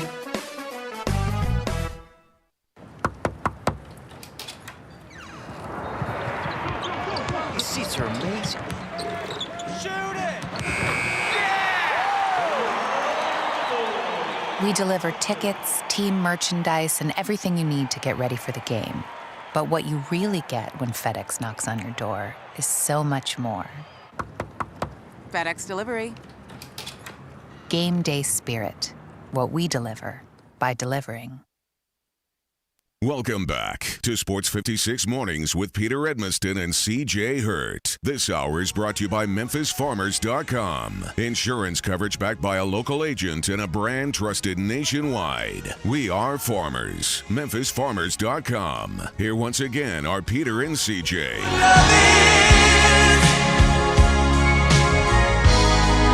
I know you can show me.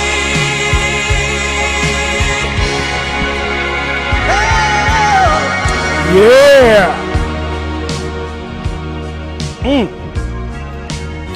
I want to know what love is. All the classics. Absolutely phenomenal. Got to give a shout out to my guy Kyle Tucker over the Athletic. He covers Kentucky, and he put together the Little Debbie bracket. CJ, I've seen about 1 million brackets because we don't have any actual brackets, right? So we have to do our best to just kind of bracket everything. The top 64 sports movies, the top 64 dances, the top 64 Magic Johnson's top 60 plus 4 musicians. You know, we're doing all of that, right? Where's Magic, by the way? Why is he not throwing out a top 60 list in these troubled times? Oh, you walked into it. Oh my gosh, Magic had enough with these viruses. He's laying low. Oh man, come on, Magic. You of all people could inspire. He's inspired a whole group to how you can deal with a pandemic, a pandemic or something that's very scary and all that. And he's gone through it and come out the other side better than ever. Magic said he's not taking no chances. He beat one of them. He's not going to risk it. I can't blame him. I can't blame him for that. So anyway, Kyle Tucker's put together the Little Debbie Sweet 16. CJ, I need your a quick run through here. Okay. All right. He's got here's the seedings on each side of this. He's got 2 8-team brackets over here. On the one side, you've got top seeded oatmeal cream pies against number 8 seed Boston cream rolls. Any doubt? Any thought on oatmeal that? pies? Yeah, I don't know oatmeal cream pie by how it's even close. Yeah, I don't even know. I don't even know what Boston cream rolls are. Who would even eat that? That's insane. The double-decker oatmeal cream pie. I asked him for a ruling on this because I don't know. But I hope that counts because the double-decker oatmeal cream pie is one of the greatest snack treats ever created. But either way, the oatmeal cream pie advances easily. Zebra cakes versus strawberry shortcake rolls. Oh, that's a tough one for me. That's a 4-5 matchup. That's real tough. Oh, yeah. I like both of those. I'm a roll with the zebra cakes though. It's just something about the frosting on top of the zebra cake and the yellow cake with the frosting in between. That just hits me all in my chest. That's what I'm rolling with. I agree, and you get the two of them in the thing. The fact that they're You get two in the hexagonal. thing, yep. Hexagonal is nice. How many hexagonal treats do we have? Not That is very just many. that one. It's very many. So Yeah. unique also. Oh. So zebra cakes advances. That's a zebra cake versus oatmeal cream pie, and that's in that match. That's a tough matchup there. But we'll wait just a second to get to that. Chocolate cupcakes versus banana twins. The 3-6 matchup. I'm not sure how the chocolate cupcakes got the 3 seed. That I question the seeding there, but they would move on for me. I'm not. I enjoy. You think them. they should be higher? You think they no, should be they should higher? be much lower. They should be much lower. Okay. You got they're ahead of zebra cakes. They're ahead of strawberry shortcakes. They're ahead of fudge rounds. They're ahead of well, they're kind of on a different side of the bracket of the fudge rounds, but they're ranked higher than that. Yeah. I think they are seated way too high. I would bump them down to a 5 if you asked me. Banana twins suck, though. There's no doubt. Oh yeah, no. Another one that is a little too high. How is that a 6 seed? I don't know. You move. That's just, swap that out. Where are the 8? Oh, the donut sticks. Like peanut that butter out. crunch. Like peanut butter crunch bars are a 7 seed. Like what? Peanut butter crunch bars are. That's a phenomenal treat. Honey buns are a 7 seed. We're gonna get them. That is wild. That is terrible seeding. That is unfair for them, and they got to go up against who's the 2? Star Crunch. Yeah, they're not gonna win that one with me. Ooh. Star Crunch, man. There's something special about a Star. Have you ever warmed a Star Crunch up and ate it? Oh no! Gosh. Oh no! Oh no! Oh yes! I've yes. never done that. Oh, that's exciting. Get you some of that. Get you some of that. I can't. You know, I'm isolated here, but I mean, you can leave for essentials. Star Crunches are essentials. Star Crunches are on the list of essentials. I feel like Star Crunches are up there. All right, so let's roll through this the other side real fast. And then we'll talk to Omari Sankofa, and we'll have to finish this up in hour number 3. Other side of the bracket, number 1, the top seed on the other side, Nutty Buddy bars versus Donut Sticks. I can't believe Donut Sticks are at 8. I am going to upset Donut Sticks. What? Yes. Oh, I'm not Nutty Buddy bars all the way down. We have to maybe Omari can break that tie. I don't know, man. I can't. I've been with you on all of them so far, but that no. Donut sticks are like if you're gonna eat a donut, you got to eat like a Gibson's or something, like an actual donut. Donut sticks just too doughy, too. Take the stick, dip it in your thick. coffee. It is outstanding. No. Christmas tree cakes, the 4 seed against the 5 seed fudge rounds. This to me is one of the most incredible battles of them all. Like the Christmas tree cake, a modified zebra cake in the shape of a Christmas tree. Fudge rounds are an absolute delight. My number one favorite thing as a kid was fudge rounds. So man, this one hits me. I'm taking fudge rounds. If you have a double-decker fudge round, which they have, that's an incredible gift to give yourself. So good.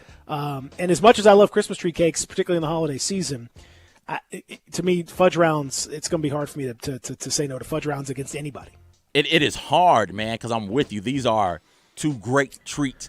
I have a box of Christmas tree cakes at the house right now that I'm saving for Christmas in July. My Christmas season does not start a box of the Christmas tree cakes. Ooh. I make pictures and post with 5-6 boxes of the Christmas tree cakes stacked to my ear like I'm holding a wad of money.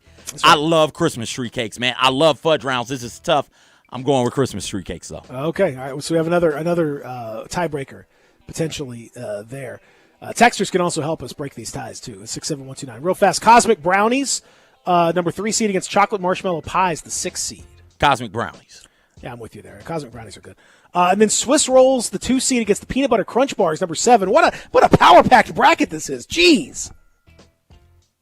Give me the Swiss Rolls. Man, Peanut Butter Crunch Bars. We got three ties that we got to break here. This is crazy. We'll do that when we continue on the Little Debbie Sweet 16 road to the Final Four. Also, Omari Sankofa going to join us when we return here. Real Sports Talk, Sports 56, 96.1, 87.7. Did you know nearly 40% of men under 40 and over 75% of men over the age of 40 experience sexual performance concerns? At the Memphis Men's Clinic, their experienced physician performs a comprehensive evaluation that determines which specific issues may interfere with your sexual performance. These issues can vary and range from anxiety to medical issues, low testosterone, or erectile dysfunction. The Memphis Men's Clinic has evaluated hundreds of men of all ages over the years and reestablished a normal sexual life. The Memphis Men's Clinic will work aggressively to resolve issues and allow you to restore your sexual health and overall well-being. That's the Memphis way. If you're 20 years old or 90 years old, come and get cared for the Memphis way. Treatment that's based on your specific needs after a professional clinical evaluation by their experienced board-certified physician. Call the Memphis Men's Clinic today at 901-443-0475 or visit memphismensclinic.com. I'm Dr. George Flynn with Flynn Broadcasting Company. The coronavirus situation is causing a lot of cancellation of events, schools, concerts, sporting events, and all kind of social gatherings. It's called social distancing. But you do not have to be distant mentally from everyone in the community because Flynn Broadcasting is with you. We love you. We want to make sure that you are connected and protected from the coronavirus. So keep listening to this Flynn Broadcasting Station. We'll keep you informed, we'll keep you in touch, and we'll keep you connected to your friends. So as soon as this situation is over, we can go back to our normal living. I'm Dr. George Flynn with Flynn Broadcasting Company saying we love our community, we love you as individuals, and we are committed to your well-being.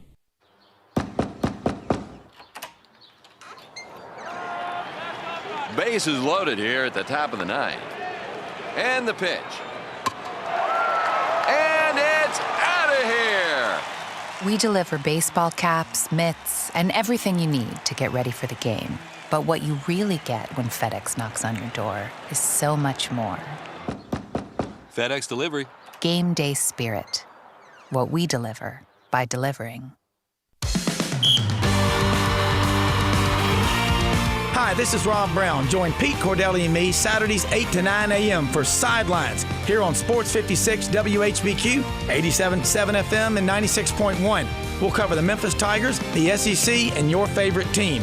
Give us a call. That's Sidelines, Saturday mornings 8 to 9 a.m. Sidelines is presented by Duncan Williams Asset Management. So get up and give us a call. Hi, I'm Troy Fiveash, owner of Fiveash Roofing. Do you have any idea why I never speak the way I am right now?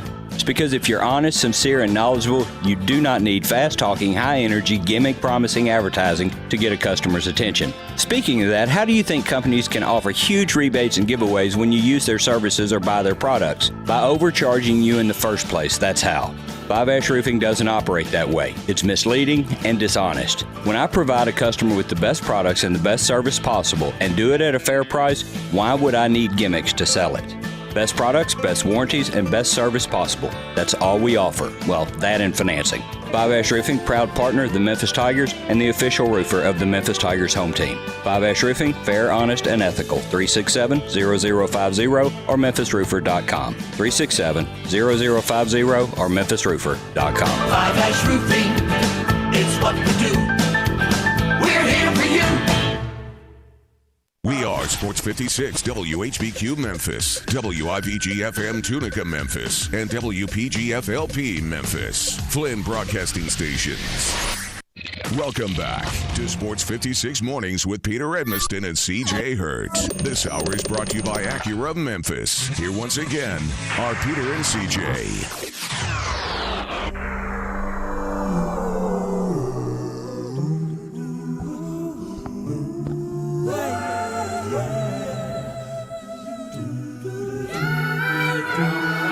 What is this? Whenever I call you friend, Kenny Loggins. Wow, I don't. This one. I don't think I've heard this one. I love Kenny Loggins too. Kenny Loggins is great. Yeah. Okay. You're opening my eyes to some new things. This is exciting. I see myself within your You know who that Who's is? this? Who's this coming in here? That's somebody that people like to call Stevie. Is that Stevie? That's Stevie. Stevie Wonder? Knicks, boy, Knicks. I'm just kidding. Come on. Just kidding. Jeez Louise. Welcome back. Hour number 3 is here, ladies and gentlemen. I'll tell you what. We got things to discuss with our next guest. He is your friend and mine. He is the power source himself. Bringing it. Ladies and gentlemen, none other than Omari Sankofa. Omari, how are you? Peter, I'm good. It feels like it's been a while since we last did this. Like the last 3 weeks have been in this weird vacuum for everybody. I don't know what day it is. I've done this like a year.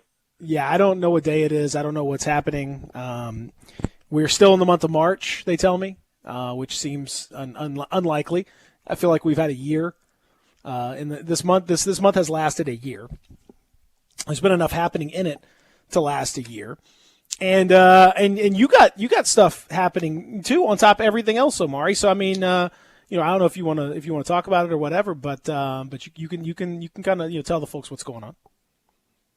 Yeah, well, I was gonna put it on social media later on today for the lunch crowd, but I'll go ahead and break it on the Peter Edmiston experience with CJ Hurts because this seems fitting somehow. I've spent some time on this show. That's right. Today is actually my last day at the Athletic, and starting next Monday, I will be the Pistons writer for the Detroit Free Press. So I've spent the last few weeks packing up my apartment, and I'm going to drive back home tomorrow.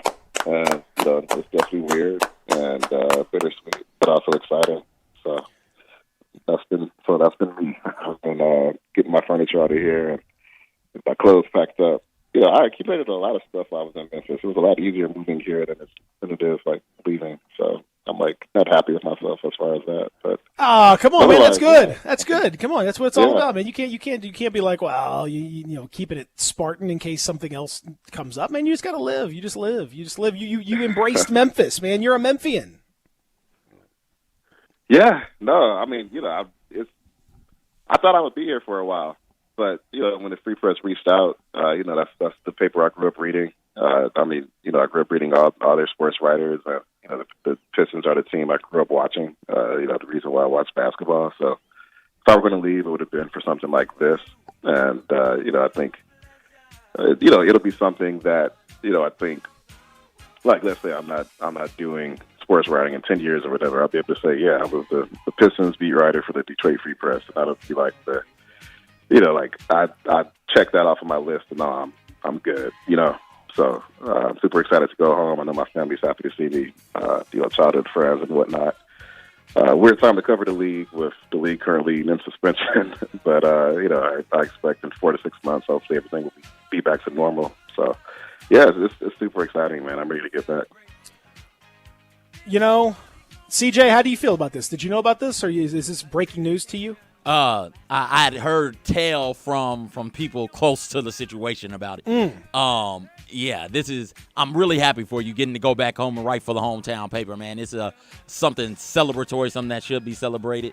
I think you did a wonderful job. Not only me, but others, readers around here, Grizzlies fans, and some of your peers. We've talked about you, and we've talked about you with you around. I hope you know that a lot of people think you did a wonderful job covering the Grizzlies, and we're happy to see you go on to something different, man. No, absolutely. Definitely, it definitely makes me feel good to hear that.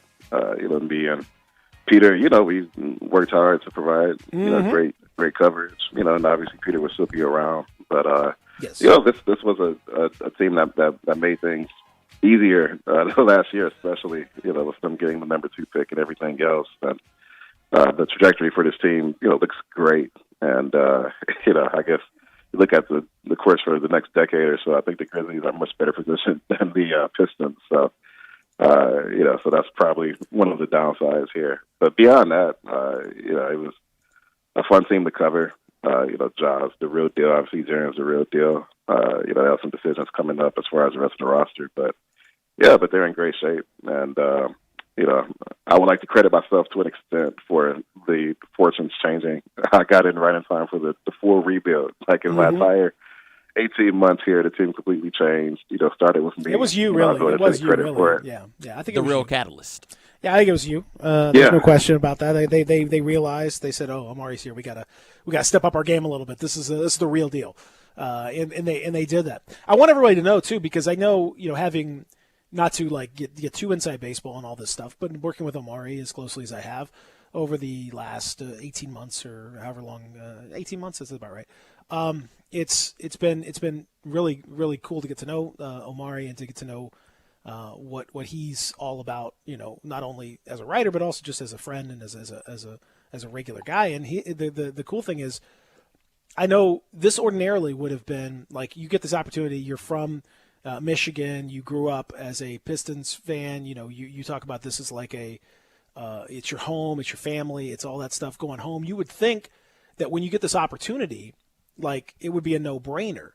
And it's a testament, I think, to Omari and to the city of Memphis and to the way that this town has embraced Omari and the what's happened here, that I know it was a really hard decision for you. Like, I know, ordinarily you would think like, oh, that's a no-brainer. Like, I'm done. Let's go ahead and sign the paperwork now and let's get it over with. But you agonized over this because I think in your heart of hearts, you've kind of grown pretty fond of Memphis.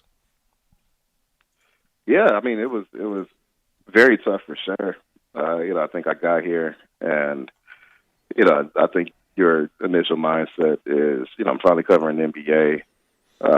This is the place where I need to, work hard and do my best to become great here. And be here as long as it takes to be able to do that.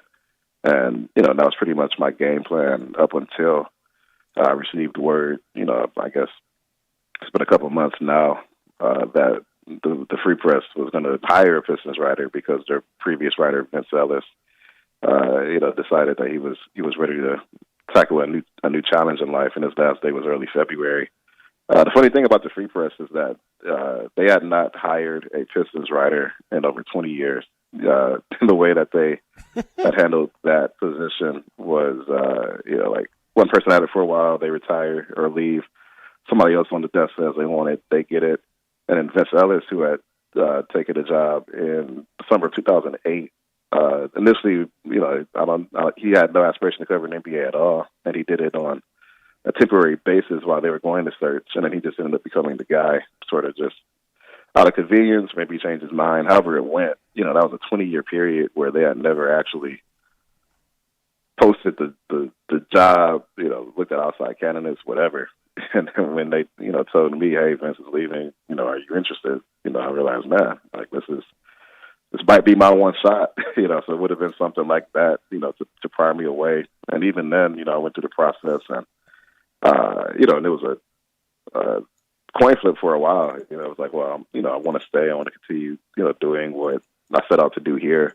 Things are just getting started with this team. They might go to the playoffs, everything. I'm covering, guys who are younger than me, and we have a chance to kind of go through this together. And, sports writers always say that that's one of the most special things you could do as, in this field is, cover stars, cover teams that go into the playoffs every year.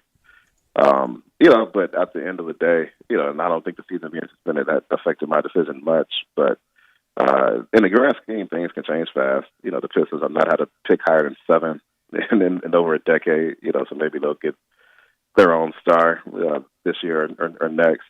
And, you kind of have to look at it as how many chances can you go home? And this might be my one chance, because, Detroit's a fairly big market, but there's still only so many jobs covering the NBA, where you are like the guy, you travel and everything else. So, yeah, but it was tough. I like Memphis a lot. I really, grew fond of the people here, the team, everything else. And I definitely miss it, but I'll still be back, obviously when the Pistons come here and play.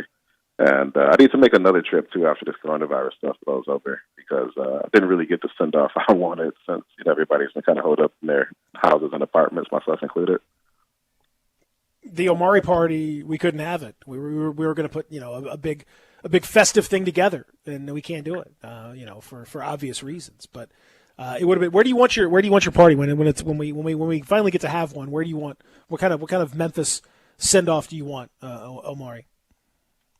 Oh, what kind of Memphis send off do I want? We could do it right in the media room. just order a cake, and Come on, man, we gotta do it someplace fun. There's no fun in the media room. We gotta do someplace fun. Let's. What are you doing? Like a rec room? What are we doing? I have a lot of fun in the media room. I would do actually, it. That is And, true. I would Let's do go it to somewhere. Sage. Yeah, Sage would be awesome. Sage is Like good. a Yeah, Lawful okay. Yard would be cool. Yeah. Like rec room, would definitely be solid. Go to one of the wrestling events that they have there. Either of those would be totally fine by me. Honestly, rec room could probably be the most fitting since I've spent probably more time at the rec room than any other, place where you could host a lot of people. But yeah, any of those would be perfect. What will you miss most about Memphis, other than me? You don't have to miss. What will I Keep miss in mind, you about- don't have to miss Peter. You can take Peter with you. No, you can't either. I mean, you can take me virtually, yes. Physically, no. And I know that is probably the hardest thing for you. But the second hardest thing, what's that?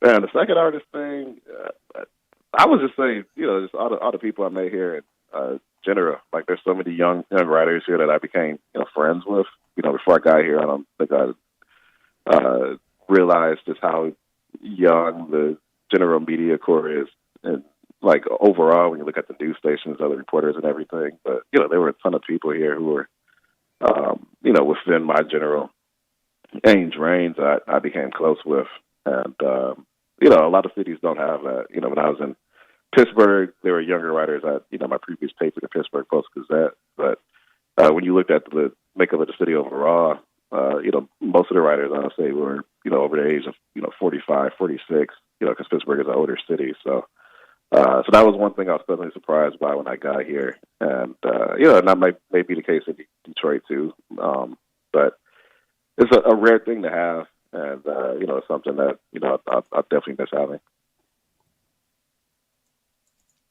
Omari is, it's been tough also to leave this Grizzlies team. I know, in terms of, with all due respect to my guy, our one of our favorite players on this program, Sekou Doumbouya.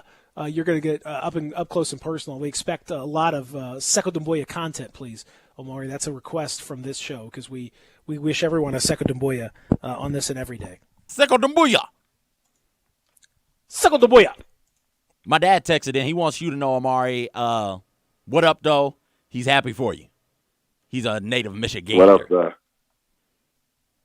Yeah, I remember you telling me that. All right. See, and that's another thing that surprised me about Memphis is that there are a lot of Detroit ties.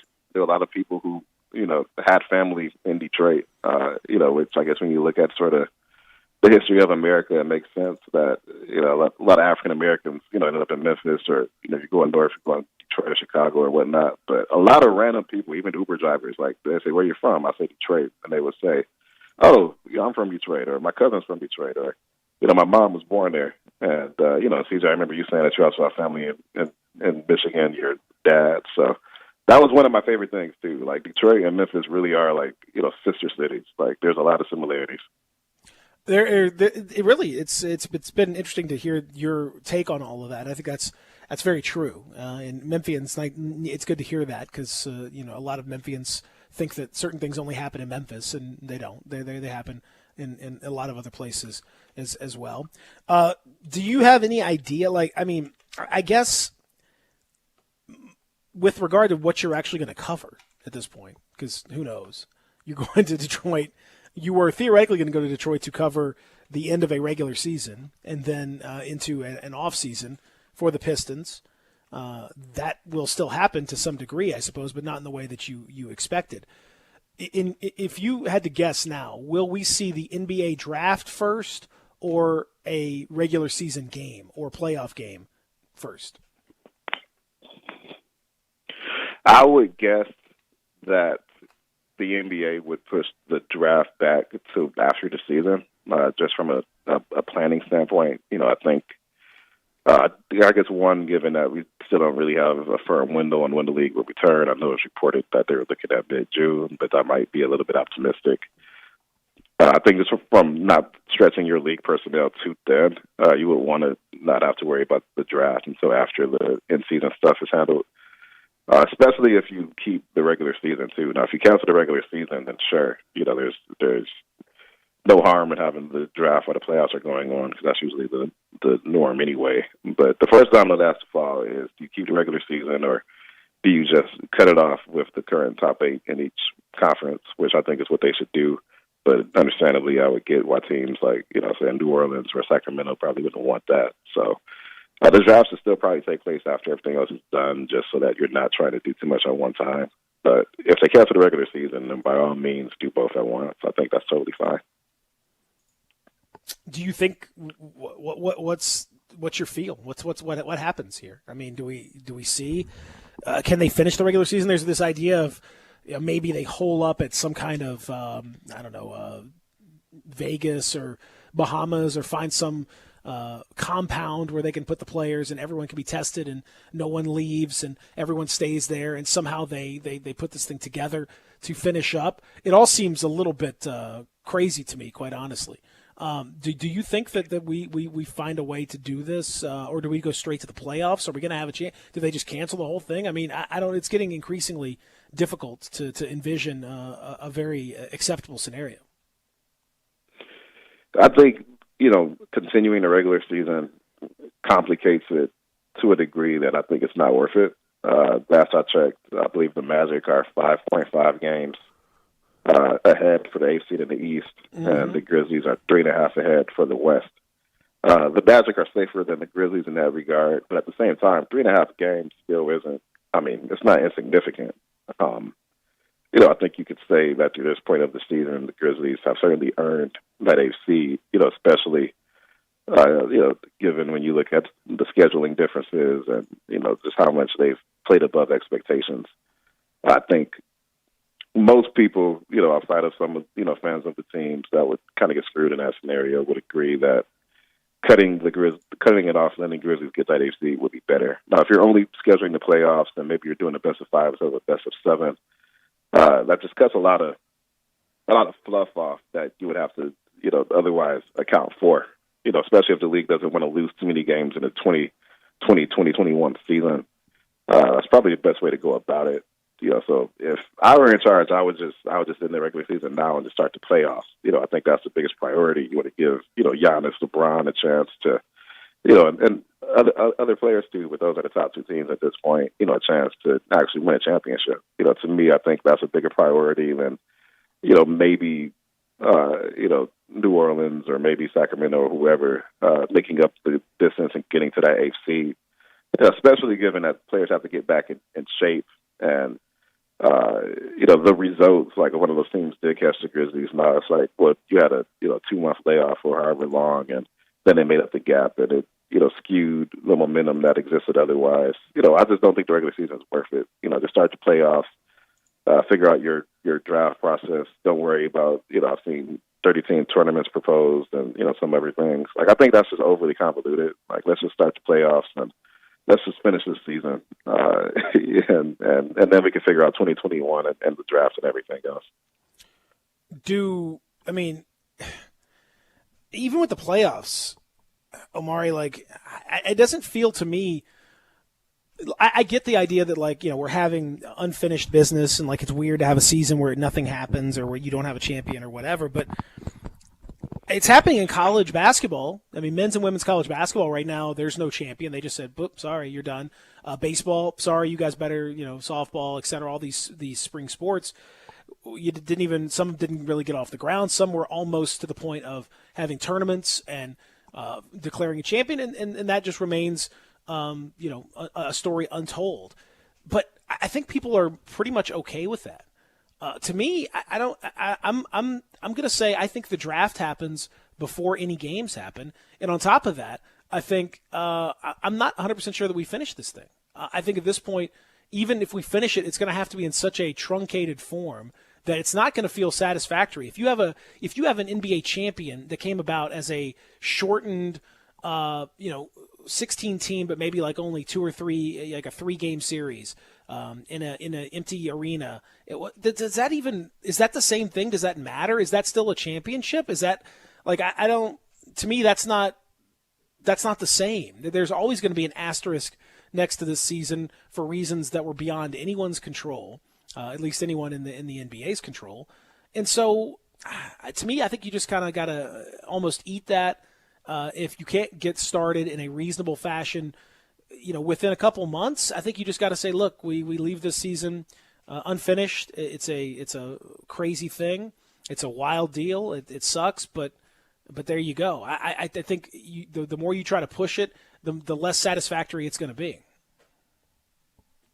I agree with that, and I think you pretty much have maybe a 2.5-month window before you kind of have to face the reality and say, yeah, we can't do it. I know Mark Cuban said last week that he thought the NBA could return, as soon as late May, or maybe it was early May. He said May, which I think is unrealistic. Maybe May can be like sort of a impromptu training camp just so players can get back in shape.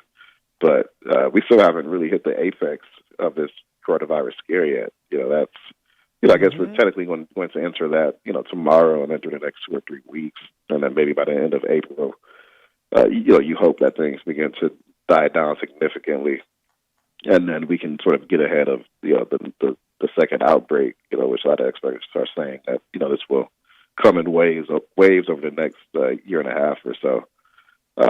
So that's the other complicating issue, is that if you restart the league, like let's say you start the league in late June, you're betting the regular season, you do a 5-game series, and you figure you could close the season up by, the end of August. You do that, but what if the second coronavirus wave happens then, and a player gets the coronavirus again, and then you shut it down again? Now that's just a lot of wasted effort. That's also a very likely scenario. So I agree with you that, it does seem like a strong possibility that, we just cancel the season altogether. And that would be a tough pill to swallow. But, if the NCAA can, cancel March Madness and then take out hundreds of millions of loans to, give conferences the money that they were going to be owed through March Madness, then, the NBA can take the hit too. And that would certainly kind of mess up, the next few free agencies, and it would take a long time to recover from that. But I guess that's kind of what happens when you have an international health crisis. You have to make tough decisions, and obviously, entertainment comes second to keeping people safe and saving lives. We see, movies being pushed back to 2021. This is something that everybody's kind of dealing with at once, and all the entertainment sectors are making tough decisions right now. So, yeah, maybe you do prioritize the draft first and just get that done, just so that, that's not in limbo and all these players are trying to make the league are in limbo while the league figures everything else out. So, yeah, I guess I'll just change my opinion on that. We should definitely do the draft sooner, like as soon as realistically possible, and figure out the season separate. That probably makes a lot more sense. To me, but we'll see. We'll see what happens here. In the meantime, this is not the last time we're going to talk to Omari. We're going to have Omari on from Detroit, just by the way. So everyone, we could not possibly deprive people of the power of Omari Sankofa. That would be detrimental to Memphis. We're not going to do that. But we do have to say goodbye to Omari here in the city as he packs up and drives to Detroit tomorrow and starts a new run and a new thing. I want to say thank you. I've already said thank you privately, but publicly, thank you for great work. I've really enjoyed working with you, Omari, and I know you're going to do an incredible job up there. So I look forward to seeing the great stuff that you produce for the Detroit Free Press. But really appreciate you, man, and wish you all the best. Yeah, I really appreciate that. I'm going to miss Memphis, but I'm also very excited to go home. I'm still going to follow the Grizzlies next time they have me on the show. I'm not going to come in completely cold. I'll still be able to talk about whatever's going on. Some of the league comes back. That's impossible to predict, but yeah, we're still definitely going to make this happen, and and hopefully I'll be back in Memphis sooner rather than later, so we can do that official send off in the media room. Absolutely. He is Omari Sankofa. For the final time, we say goodbye to him as a member of the Athletic, and the next time we talk to him, he'll be a member of the Detroit Free Press. Thanks, Omari. Thanks, Peter. Omari Sankofa. How you feeling on that one, CJ? I hate to see him go. I'm happy he's found something that might be a little bit of a better fit for him, but you hate to see that type of talent leave. I know, man. It's a bummer because I really enjoy Omari for all the, we like to razz each other a little bit, but it's been tremendous to see him do his thing and to work as hard as he's worked and to really jump in with both feet into the Memphis scene and get to know a lot of folks. He is good people, as we like to say, and he will continue to be. So I can't wait till he can come back and we can have an official party instead of being socially distant. But it's great talking to Omari. When we come back, we'll continue with the Little Debbie matchups. Hope folks have we got any tiebreakers? We need a tiebreak. Nutty Buddies versus Donut Sticks. Christmas tree cakes versus fudge rounds. Swiss rolls versus peanut butter crunch bars. We got to tiebreak these things. And if we can't get a tiebreaker, then we're just going to have to flip a coin because we got to have a champion by the end of the show in the Little Debbie Sweet 16. Real Sports Talk, Sports 56, 96.1, 87.7. Want to get your voice heard? Hit us up on the First Bank phone line or First Bank text line. I'm Dr. George Flynn with Flynn Broadcasting Company. The coronavirus situation is causing a lot of cancellation of events, schools, concerts, sporting events, and all kind of social gatherings. It's called social distancing, but you do not have to be distant mentally from everyone in the community because Flynn Broadcasting is with you. We love you. We want to make sure that you are connected and protected from the coronavirus. So keep listening to this Flynn Broadcasting station. We'll keep you informed, we'll keep you in touch, and we'll keep you connected to your friends. So as soon as this situation is over, we can go back to our normal living. I'm Dr. George Flynn with Flynn Broadcasting Company saying we love our community, we love you as individuals, and we are committed to your well-being. Finding great candidates to hire can be like, well, trying to find a needle in a haystack. Sure, you can post your job to some job board, but then all you can do is hope the right person comes along, which is why you should try ZipRecruiter for free at ZipRecruiter.com/search. ZipRecruiter doesn't depend on candidates finding you. It finds them for you. Its powerful technology identifies people with the right experience and actively invites them to apply to your job. You get qualified candidates fast. So while other companies might deliver a lot of hay, ZipRecruiter finds you what you're looking for. The needle in the haystack. See why 4 out of 5 employers who post a job on ZipRecruiter get a quality candidate within the first day. ZipRecruiter, the smartest way to hire. And now you can try ZipRecruiter for free. That's right, free at ZipRecruiter.com/search. That's ZipRecruiter.com/search. ZipRecruiter.com/search. Listen Sundays at 11 a.m. to join Idlewild Presbyterian Church for worship. Idlewild is a PCUSA church located in Midtown Memphis. Got something you want to get off your chest? You better have a backup plan. Want to join the conversation? Someone needs to tell him he has to grow up. Join us on the First Bank phone lines at 360-8255 or the First Bank text line at 67129.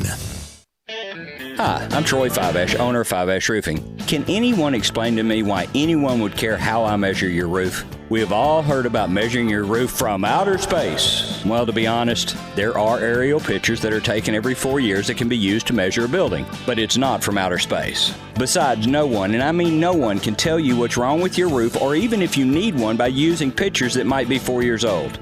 If you would rather do business with a family-owned and operated business with a lifelong tie to Memphis that refuses to mislead or use gimmicks, please give me a call. Best products, best warranties, and the best customer service we know how to provide. Fiveash Roofing, proud partner of the Memphis Tigers and the official roofer of the Memphis Tigers home team. Fiveash Roofing, fair, honest, and ethical. 367-0050 or memphisroofer.com. 367-0050 or memphisroofer.com. Fiveash Roofing, it's what we do. We're here for you. Start your day at Sunrise Memphis. Located in Midtown, enjoy delicious biscuit sandwiches and all their menu has to offer with quick and easy to-go and delivery options. Whether it's breakfast, brunch, or lunch, don't distance yourself from great food. For more information on Sunrise Memphis, visit sunrise901.com or call 901-552-3144 to place your order. Stay healthy and eat Sunrise Memphis today. Welcome back to Sports 56 Mornings with Peter Edmiston and CJ Hurt. This hour is brought to you by Acura of Memphis. Here once again are Peter and CJ.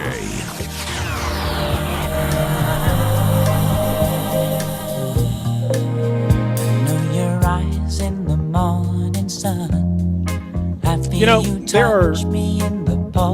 things you anticipate about homeschooling your kids, and there are things that you don't. Like today, I'm going straight from radio into homeschool mode. Like I got to be, I'm teacher daddy as soon as we're done on the show, right? So there's certain things that you expect. Like I'm by no means am I a teacher. But we have a little bit of a lesson plan we're working on. There's all things I expect. What I don't expect, CJ, is to check on my kids during a commercial break, which I just did, to find out that they have left the refrigerator door open for like an hour. Yes. Yes. Now, why would you do that? I kept hearing. Why are you trying to make sense of what they do? I kept hearing this little beep, and I'm like, "What is?" I think it's one of their games. And I realized, no, it's not. They're working on like these, these like learning games on the tablet, while I'm doing the show. And it's like, okay, I'm monitoring that, kind of keeping an eye on it. But I hear this little beep. I think, oh, it's part of their game. No, what it is the alarm on the fridge going off because the door has been left open for an hour. What are we doing? What do I need to? I don't know what it is with kids and fridges. This is the kind of thing here. It's just a buddy of mine had her son, for whatever reason, at 11 years old, unplug the fridge. Why, we still don't know. He just got up, unplugged the fridge, and everything. She was trying to figure out what was wrong with the fridge, and come to find out, she looked behind her, was like, why is this not plugged in? Did you unplug it? Yeah, why? I don't know. That kids just like messing with fridges, apparently. More importantly, your fridge has an alarm? Yeah, there's an alarm when the door is left open for a certain amount of time. It goes beep, beep to hey, close the fridge, why don't you? Oh, man, that sounds like I like that fridge. Send me a picture of that. I love fridges. That's my favorite appliance. Do we have any help on our tiebreaker situation here? Because I don't know how we're going to solve this Little Debbie fight that we're in. Hold on for me. I'll go get somebody. Okay, because we need some help here. I can't decide. We have first round matchups here. Nutty Buddy bars versus donut sticks. That was an easy one for me, but not for CJ. Fudge rounds, Christmas tree cakes. Again, I said one thing, CJ said another. Swiss rolls, peanut butter crunch bars. Again, the only one from this side of the bracket that was a unanimous choice was Cosmic Brownies beating chocolate marshmallow pies, the 3 seed advancing. Over on the other side of the bracket, we've got oatmeal cream pies against zebra cakes and Star Crunch against chocolate cupcakes. It's basically chalk on one side of the bracket. But we got to resolve these tiebreakers somehow. I got somebody coming in, a noted Little Debbie snack cake enthusiast, expert. You hear him right here on these airwaves. Coming up next on Middays, Greg Gaston. See, CJ's lying right here. He's fibbing, and I'll tell you why. I do not like Little Debbie snack cakes. What? No. All right, never mind. We're going to deal with somebody else. What don't you like about Little Debbie snack cakes? I've eaten some of them, but when you're talking about a guy who hails from the Philly area and you have Tasty Cakes, and then grew up not only with Tasty Cakes, but you also had Drake's. And then if you had to even go down the ladder, you went to Hostess. Little Debbie's was down the line a little bit, down the line. Now, I've had them. So I can break a tie if you need me to break a tie. But I want to go on the record to tell you, not the biggest Little Debbie. We're not doing the Tasty Cake matchup. I get it. Tasty Cakes are great. I like Tasty Cakes as much as the next guy. Fantastic. Little Debbie's are more of a Southern, tradition. They are. They're a Southern treat. It's a Southern treat. So I'll grant you that. We're not talking about any of the Northeastern treats that you see sometimes. I hear you. Your Carvel's cakes and all this stuff. We're not talking about that stuff. That's great stuff, but we're not talking about that. Do you familiar with Nutty Buddies? Yes. You familiar with donut sticks? Yes. Okay, so who you got in that match? Nutty Buddy, all the way. Nutty Buddy bar moves on. That's good. That's good. Christmas tree cakes, the 4 seed against Fudge Rounds at the 5 seed. This is a titanic battle. It's going to break my heart if you go a certain way. Well, I'm going to go mild upset with the Fudge Rounds. Oh, that wouldn't be an upset. Oh, it would be upset. It would be a slight upset. Yeah, right? Oh my God. I mean, that's like a double overtime, triple overtime game there. That's an all timer. Fudge Rounds and Christmas tree cakes, both could really be champions in my book. The double decker fudge round is among America's finest inventions. Get you a glass of milk. Oh yeah. My God! It's the fudge. It's just so much fudgy taste. It's just not to be confused with Fudgy the Whale, who's a Carvel treat. We're not talking about him. And then the final tiebreaker that we need, Greg, is Swiss rolls taking on peanut butter crunch bars. Okay, so here's one I know both these very well. In fact, all 6 of the products that you brought up to me, I've actually had. So there we go. Good. It wasn't that's good. I wasn't throwing this out of thin air. Good. All right. Swiss rolls I've had many times. Mm-hmm. The peanut butter crunch bar. What is it called now? What's the peanut butter crunch bar? Peanut butter crunch bar is out of this world. Yes. Give me the peanut butter crunch bar. Yes. Wow. You're killing me, Greg. Greg and I are simpatico on this. God. Greg and I, 3 for 3. Greg and I agree on all. I think peanut butter crunch bar is like a better version of Twix. It's like a advanced Twix, an evolved Much better. Twix. Much better. Look, I do like the Swiss roll. Don't get me wrong. Take the Swiss little roll chocolates and left on peel it off. Take the chocolate off one by one at a time till you're left with just the frosting on the cake. Yeah. Oh, so good. You also have the cardboard with the chocolate that is left on the cardboard. Yes, and then you can lick that off, peel that off. Oh, yes, come on, man. But I'm with Peter. I actually, like I said, I'm not the biggest Little Debbie fan, but I will go out and buy that peanut butter crunch bar. There you go. I will go out and seek that out. All right, so now we got to go into the Elite 8 here of Little Debbie's. Oatmeal cream pie, the number 1 seed on the other side, taking on zebra cake, the number 4 seed coming out of the first round matchup.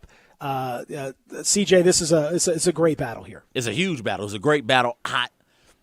The simplicity of the oatmeal cream pie is wonderful. I love it. Don't get me wrong, but going up against a zebra cake, I got to go with the zebra cake, man. Okay, well, oatmeal cream pie is an absolute no-brainer for me. As much as I love zebra cakes, oatmeal cream pie is UNLV 1990 running through this thing. It's going to be hard. It's going to be hard for anyone to beat oatmeal cream pie. Greg Gaston, oatmeal cream pie, zebra cake. You got to break the tie. CJ's going to start taking this personally. It's not personal. I've never had the zebra. Have you never had a zebra cake? I've never had a zebra cake, but I've had the oatmeal cream pie. I got to go with the number 1 seed. The number 1 seed. It's number 1 seed for a reason. It's number 1 seed for a reason. Everybody, oatmeal cream pie makes the Little Debbie Final Four. Over on the other side, Star Crunch, the number 2 seed, taking on number 3 seed chocolate cupcakes. For me, this is a Star Crunch victory, no doubt about it. An easy one, really, because chocolate cupcakes overseeded. They won their conference tournament and they got in, and really they shouldn't have been seeded this highly. The Hostess cupcakes are better. Lots of other cupcakes are better. Any cupcake you get from any store is going to be better than this. I think if you go with a Little Debbie cupcake, you obviously are desperate. Something has happened in your life where you can't get cupcakes at a better source, and I'm sad for you. But don't let that stop you. You need to go ahead and get almost any other treat other than cupcakes is going to be better, and particularly Star Crunch, which is fantastic. I'm a roll with the Star Crunch as well. Texter has texted in. The Texters agree with me. Zebra cakes, Swiss rolls, Christmas tree cakes, zebra cakes all day. So, which member of the family was that? Yeah, come on. Who was that, CJ? No, my family doesn't like me like that to be agreeing with me now, Greg. That's true. So, CJ's dad is much more likely to agree with me than CJ all right. most of the time. So you don't need me on that one. No, I don't know. We're good. You can feel free to opine if you'd like. Star Crunch. Yeah, okay. Star Crunch it's unanimous. So into the Final Four, oatmeal cream pie versus Star Crunch. I can't wait for that matchup. Over on the other side, Nutty Buddy bars taking on Fudge Rounds. Oh wow. Oh man. Okay. I'm gonna let CJ go first on this one. This is a big one. Dude, I had Nutty Buddy bars going out in the first round of donut You did. sticks. You did. Fudge rounds. We're talking about seeding here as a 5. Are you kidding me? I know. It's unfair. The committee just really got this one wrong. Yeah, what we're asking Nutty Buddy bars to do here is just not right. This has shades of Wichita State, Kentucky way back when. That's what this is right now. You got them as a 1. Let them be a 1.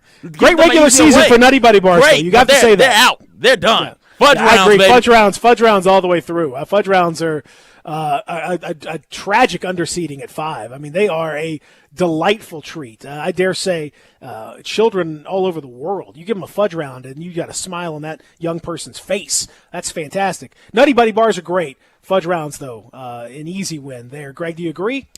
I disagree on that one. Okay. But my vote doesn't matter. The minority, it's a minority vote, but it's not quite enough for Nutty Buddy bars. 2-1. Fudge rounds advances into the Final Four to take on the winner of Peanut Butter Crunch Bars versus Cosmic Brownies. 2 different treats here altogether. Okay. This is.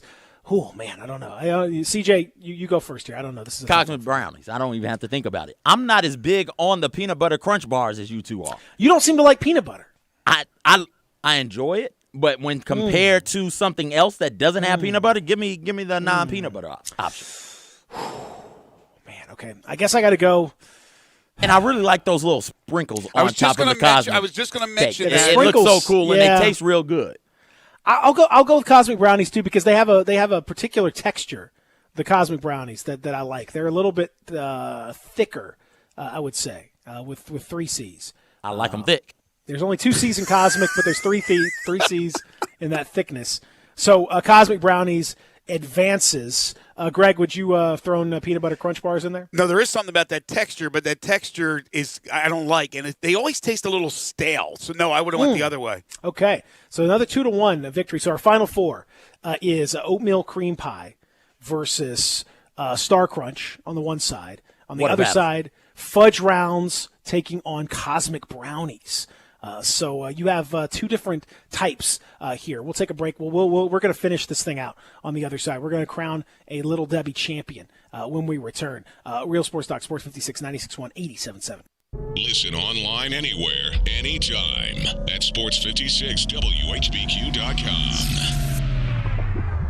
I'm here with the great Pat Donahue from the Rendezvous Restaurant Shipping Department. Thanks, Brett. We've been shipping our ribs all over the country now for decades from our USDA-inspected shipping kitchen in the Pinch District. We hand-cook our ribs in pits that Mr. Charlie built over charcoal, just like they do at the restaurant. So what comes in a rib box? We could do pork shoulder, we could do ribs, our sauce, seasoning, baked beans, coleslaw. We'll even throw in Pancho's cheese dip with our nacho boxes. We also put a bag of Rendezvous seasoned popcorn, heating instructions, some chef hats, some wet naps, and some other helpful tips from our kitchen. We ship our ribs overnight, exclusively FedEx. And we put them in nice packaging. We don't ever want to use styrofoam, so we use corrugated cardboard, actually 2 boxes that fit nice together, so the ribs get to you, your loved ones, or your clients in a safe, wholesome manner. Rendezvous ribs are perfect for out-of-town clients, customers, loved ones. We also ship ribs for any occasion. Where do we order these great ribs? You can go to www.hogsfly.com or give us a call at 1-888-464-7359. Charlie Burgos' Rendezvous Restaurant in the alley since 1948.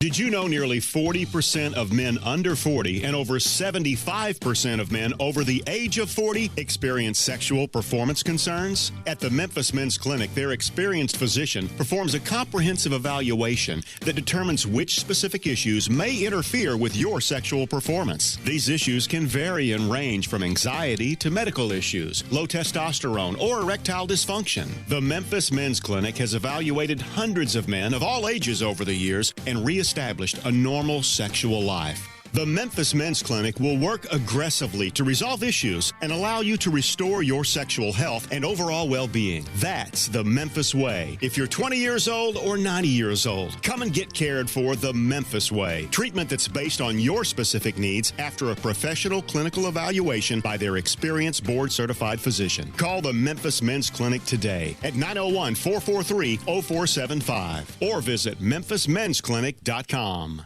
I want to invite you to come by the Spirit Shop. You know, that little log cabin on Poplar, your liquor and wine oasis. The Spirit Shop has been providing sports fans their beverage needs since way back in 1969. So come in now and get ready for the big game. Whether your favorite team wins or loses, the Spirit Shop will help you celebrate or ease that pain away. The Spirit Shop is open every day, and they're located perfectly at 4848 Poplar. That's the corner of Poplar and St. Nick.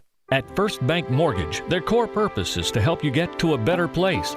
That better place may be a lower monthly payment, that vacation you thought was impossible, or getting into a home with a fenced backyard where your kids can play.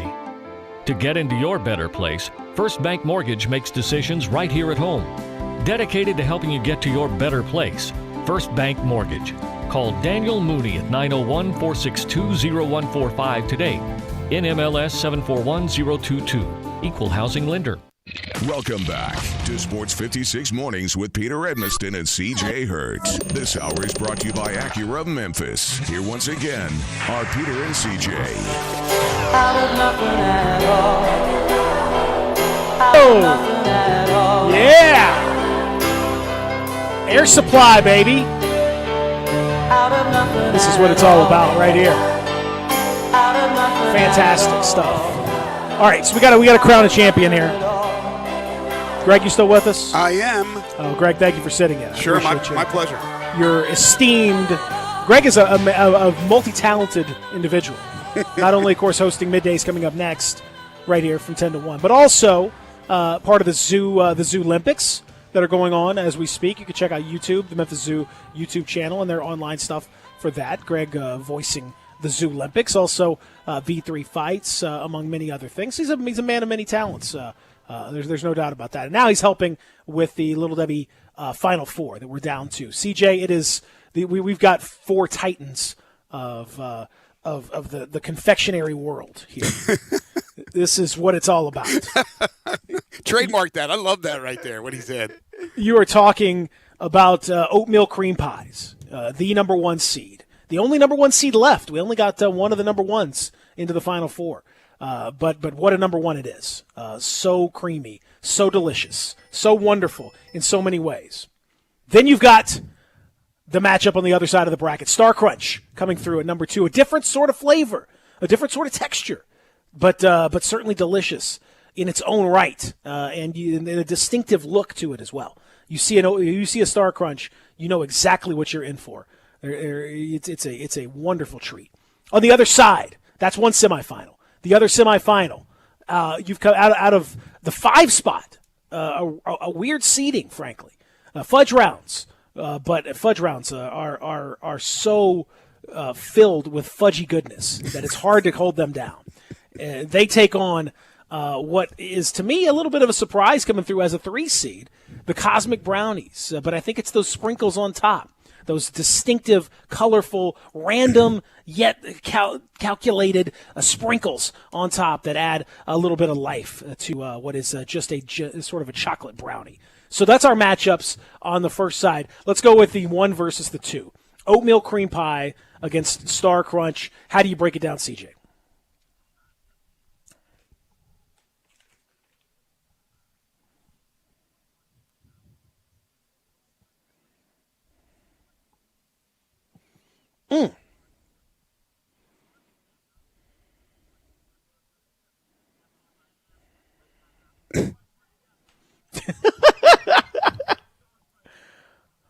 Oh, you are just trying to get rid of oatmeal cream pies. It's unbelievable what you're doing, the slander.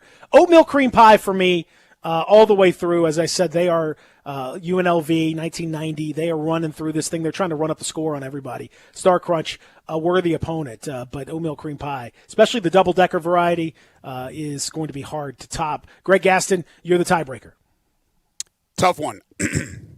I think they both have their positives. I don't think there's much negative here when you're talking about a 1 versus a 2. We're going chalk here.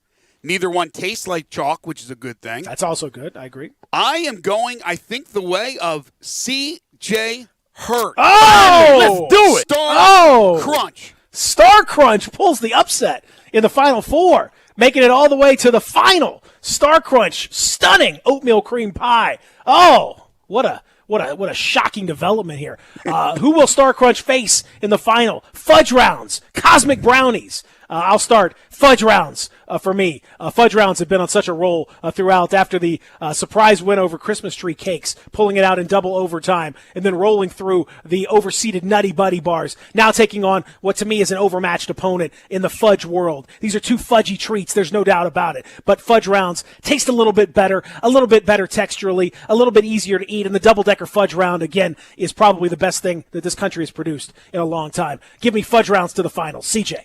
I mean, you just look at the quadrant they came out of, the region they came out of. That was a really tough region. The Cosmic Brownies, on the other hand, had cream puff schedules. It was super easy to get out of that. They are way overmatched in this particular round. This is a case of the wrong team with the 3 seed. The Cosmic Brownies should have been the 5 seed. That is really where they belong. Fudge rounds as a 5 seed? No, get out of here. Fudge rounds easily over Cosmic Brownies. So fudge rounds into the finals. Greg, would you have agreed? I would have agreed. Okay, so we got Star Crunch, we got fudge rounds. 2 different textures, 2 different styles, and we can only crown one champion.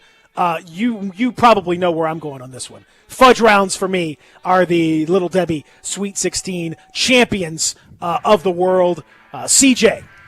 I'm not sure how many times this happened. We've seen a seed as a 5 go on to win the whole dang thing. It doesn't happen often. But it's going to happen with the fudge rounds. Oh! They are outstanding.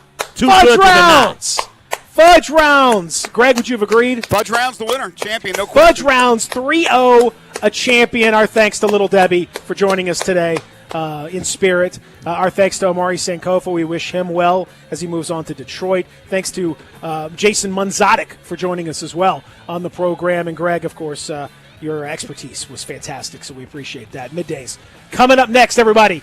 Be safe out there. Your Memphis Tigers football program completed the greatest season in program history with 12 wins, a conference championship, and a berth in the Goodyear Cotton Bowl. Season tickets for the 2020 season are on sale now and start at just $100 when you buy 4 in the Family Fun Zone or $150 for end zone seating. Get your season tickets by May 15th and receive a free gift, concessions deals, exclusive access to regular season and postseason tickets, and more. Get your season tickets today at GoTigersGo.com or call 901-678-2331. Memphis Tigers football.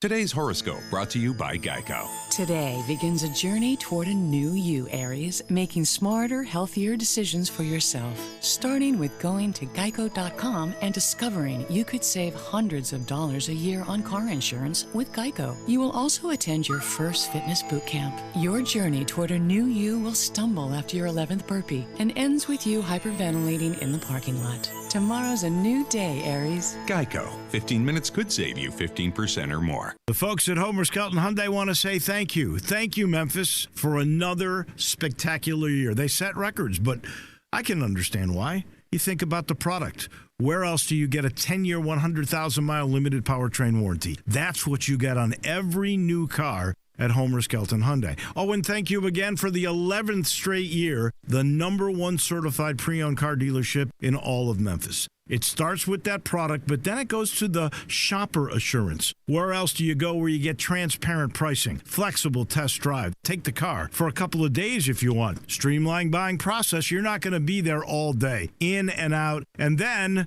and I have not seen this anywhere else, the 3-day worry-free exchange. You buy a new car, if you've got any buyer's remorse, you've got 3 days to change your mind. Just get on Lamar, take it into Mississippi, the first exit's Craft Road, turn left, and go see Chris True and all the gang at Homer Skelton Hyundai. You already know you can listen to Sports 56, 96.1, and 87.7 anywhere with the Sports 56 app or at sports56whbq.com. But you can also keep up to date with everything going on by keeping up with Sports 56 on social media. Be sure to follow us on Twitter, Facebook, Instagram, YouTube, and Twitch for information on breaking news, chances to win prizes, and video of all the shows. Don't miss out on anything that's going on. Stay in touch with Sports 56, 96.1, and 87.7 on social media.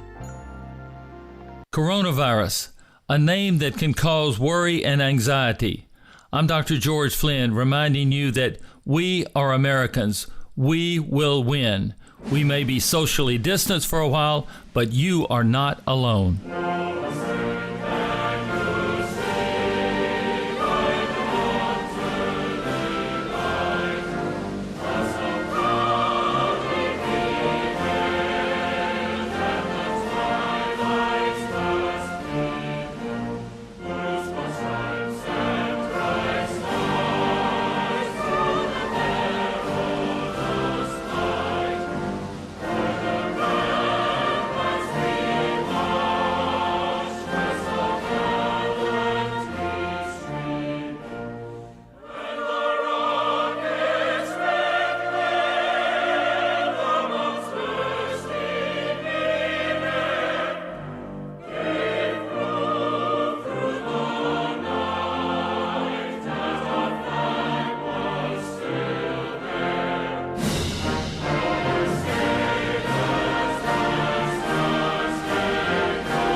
when you walk through a storm. Hold your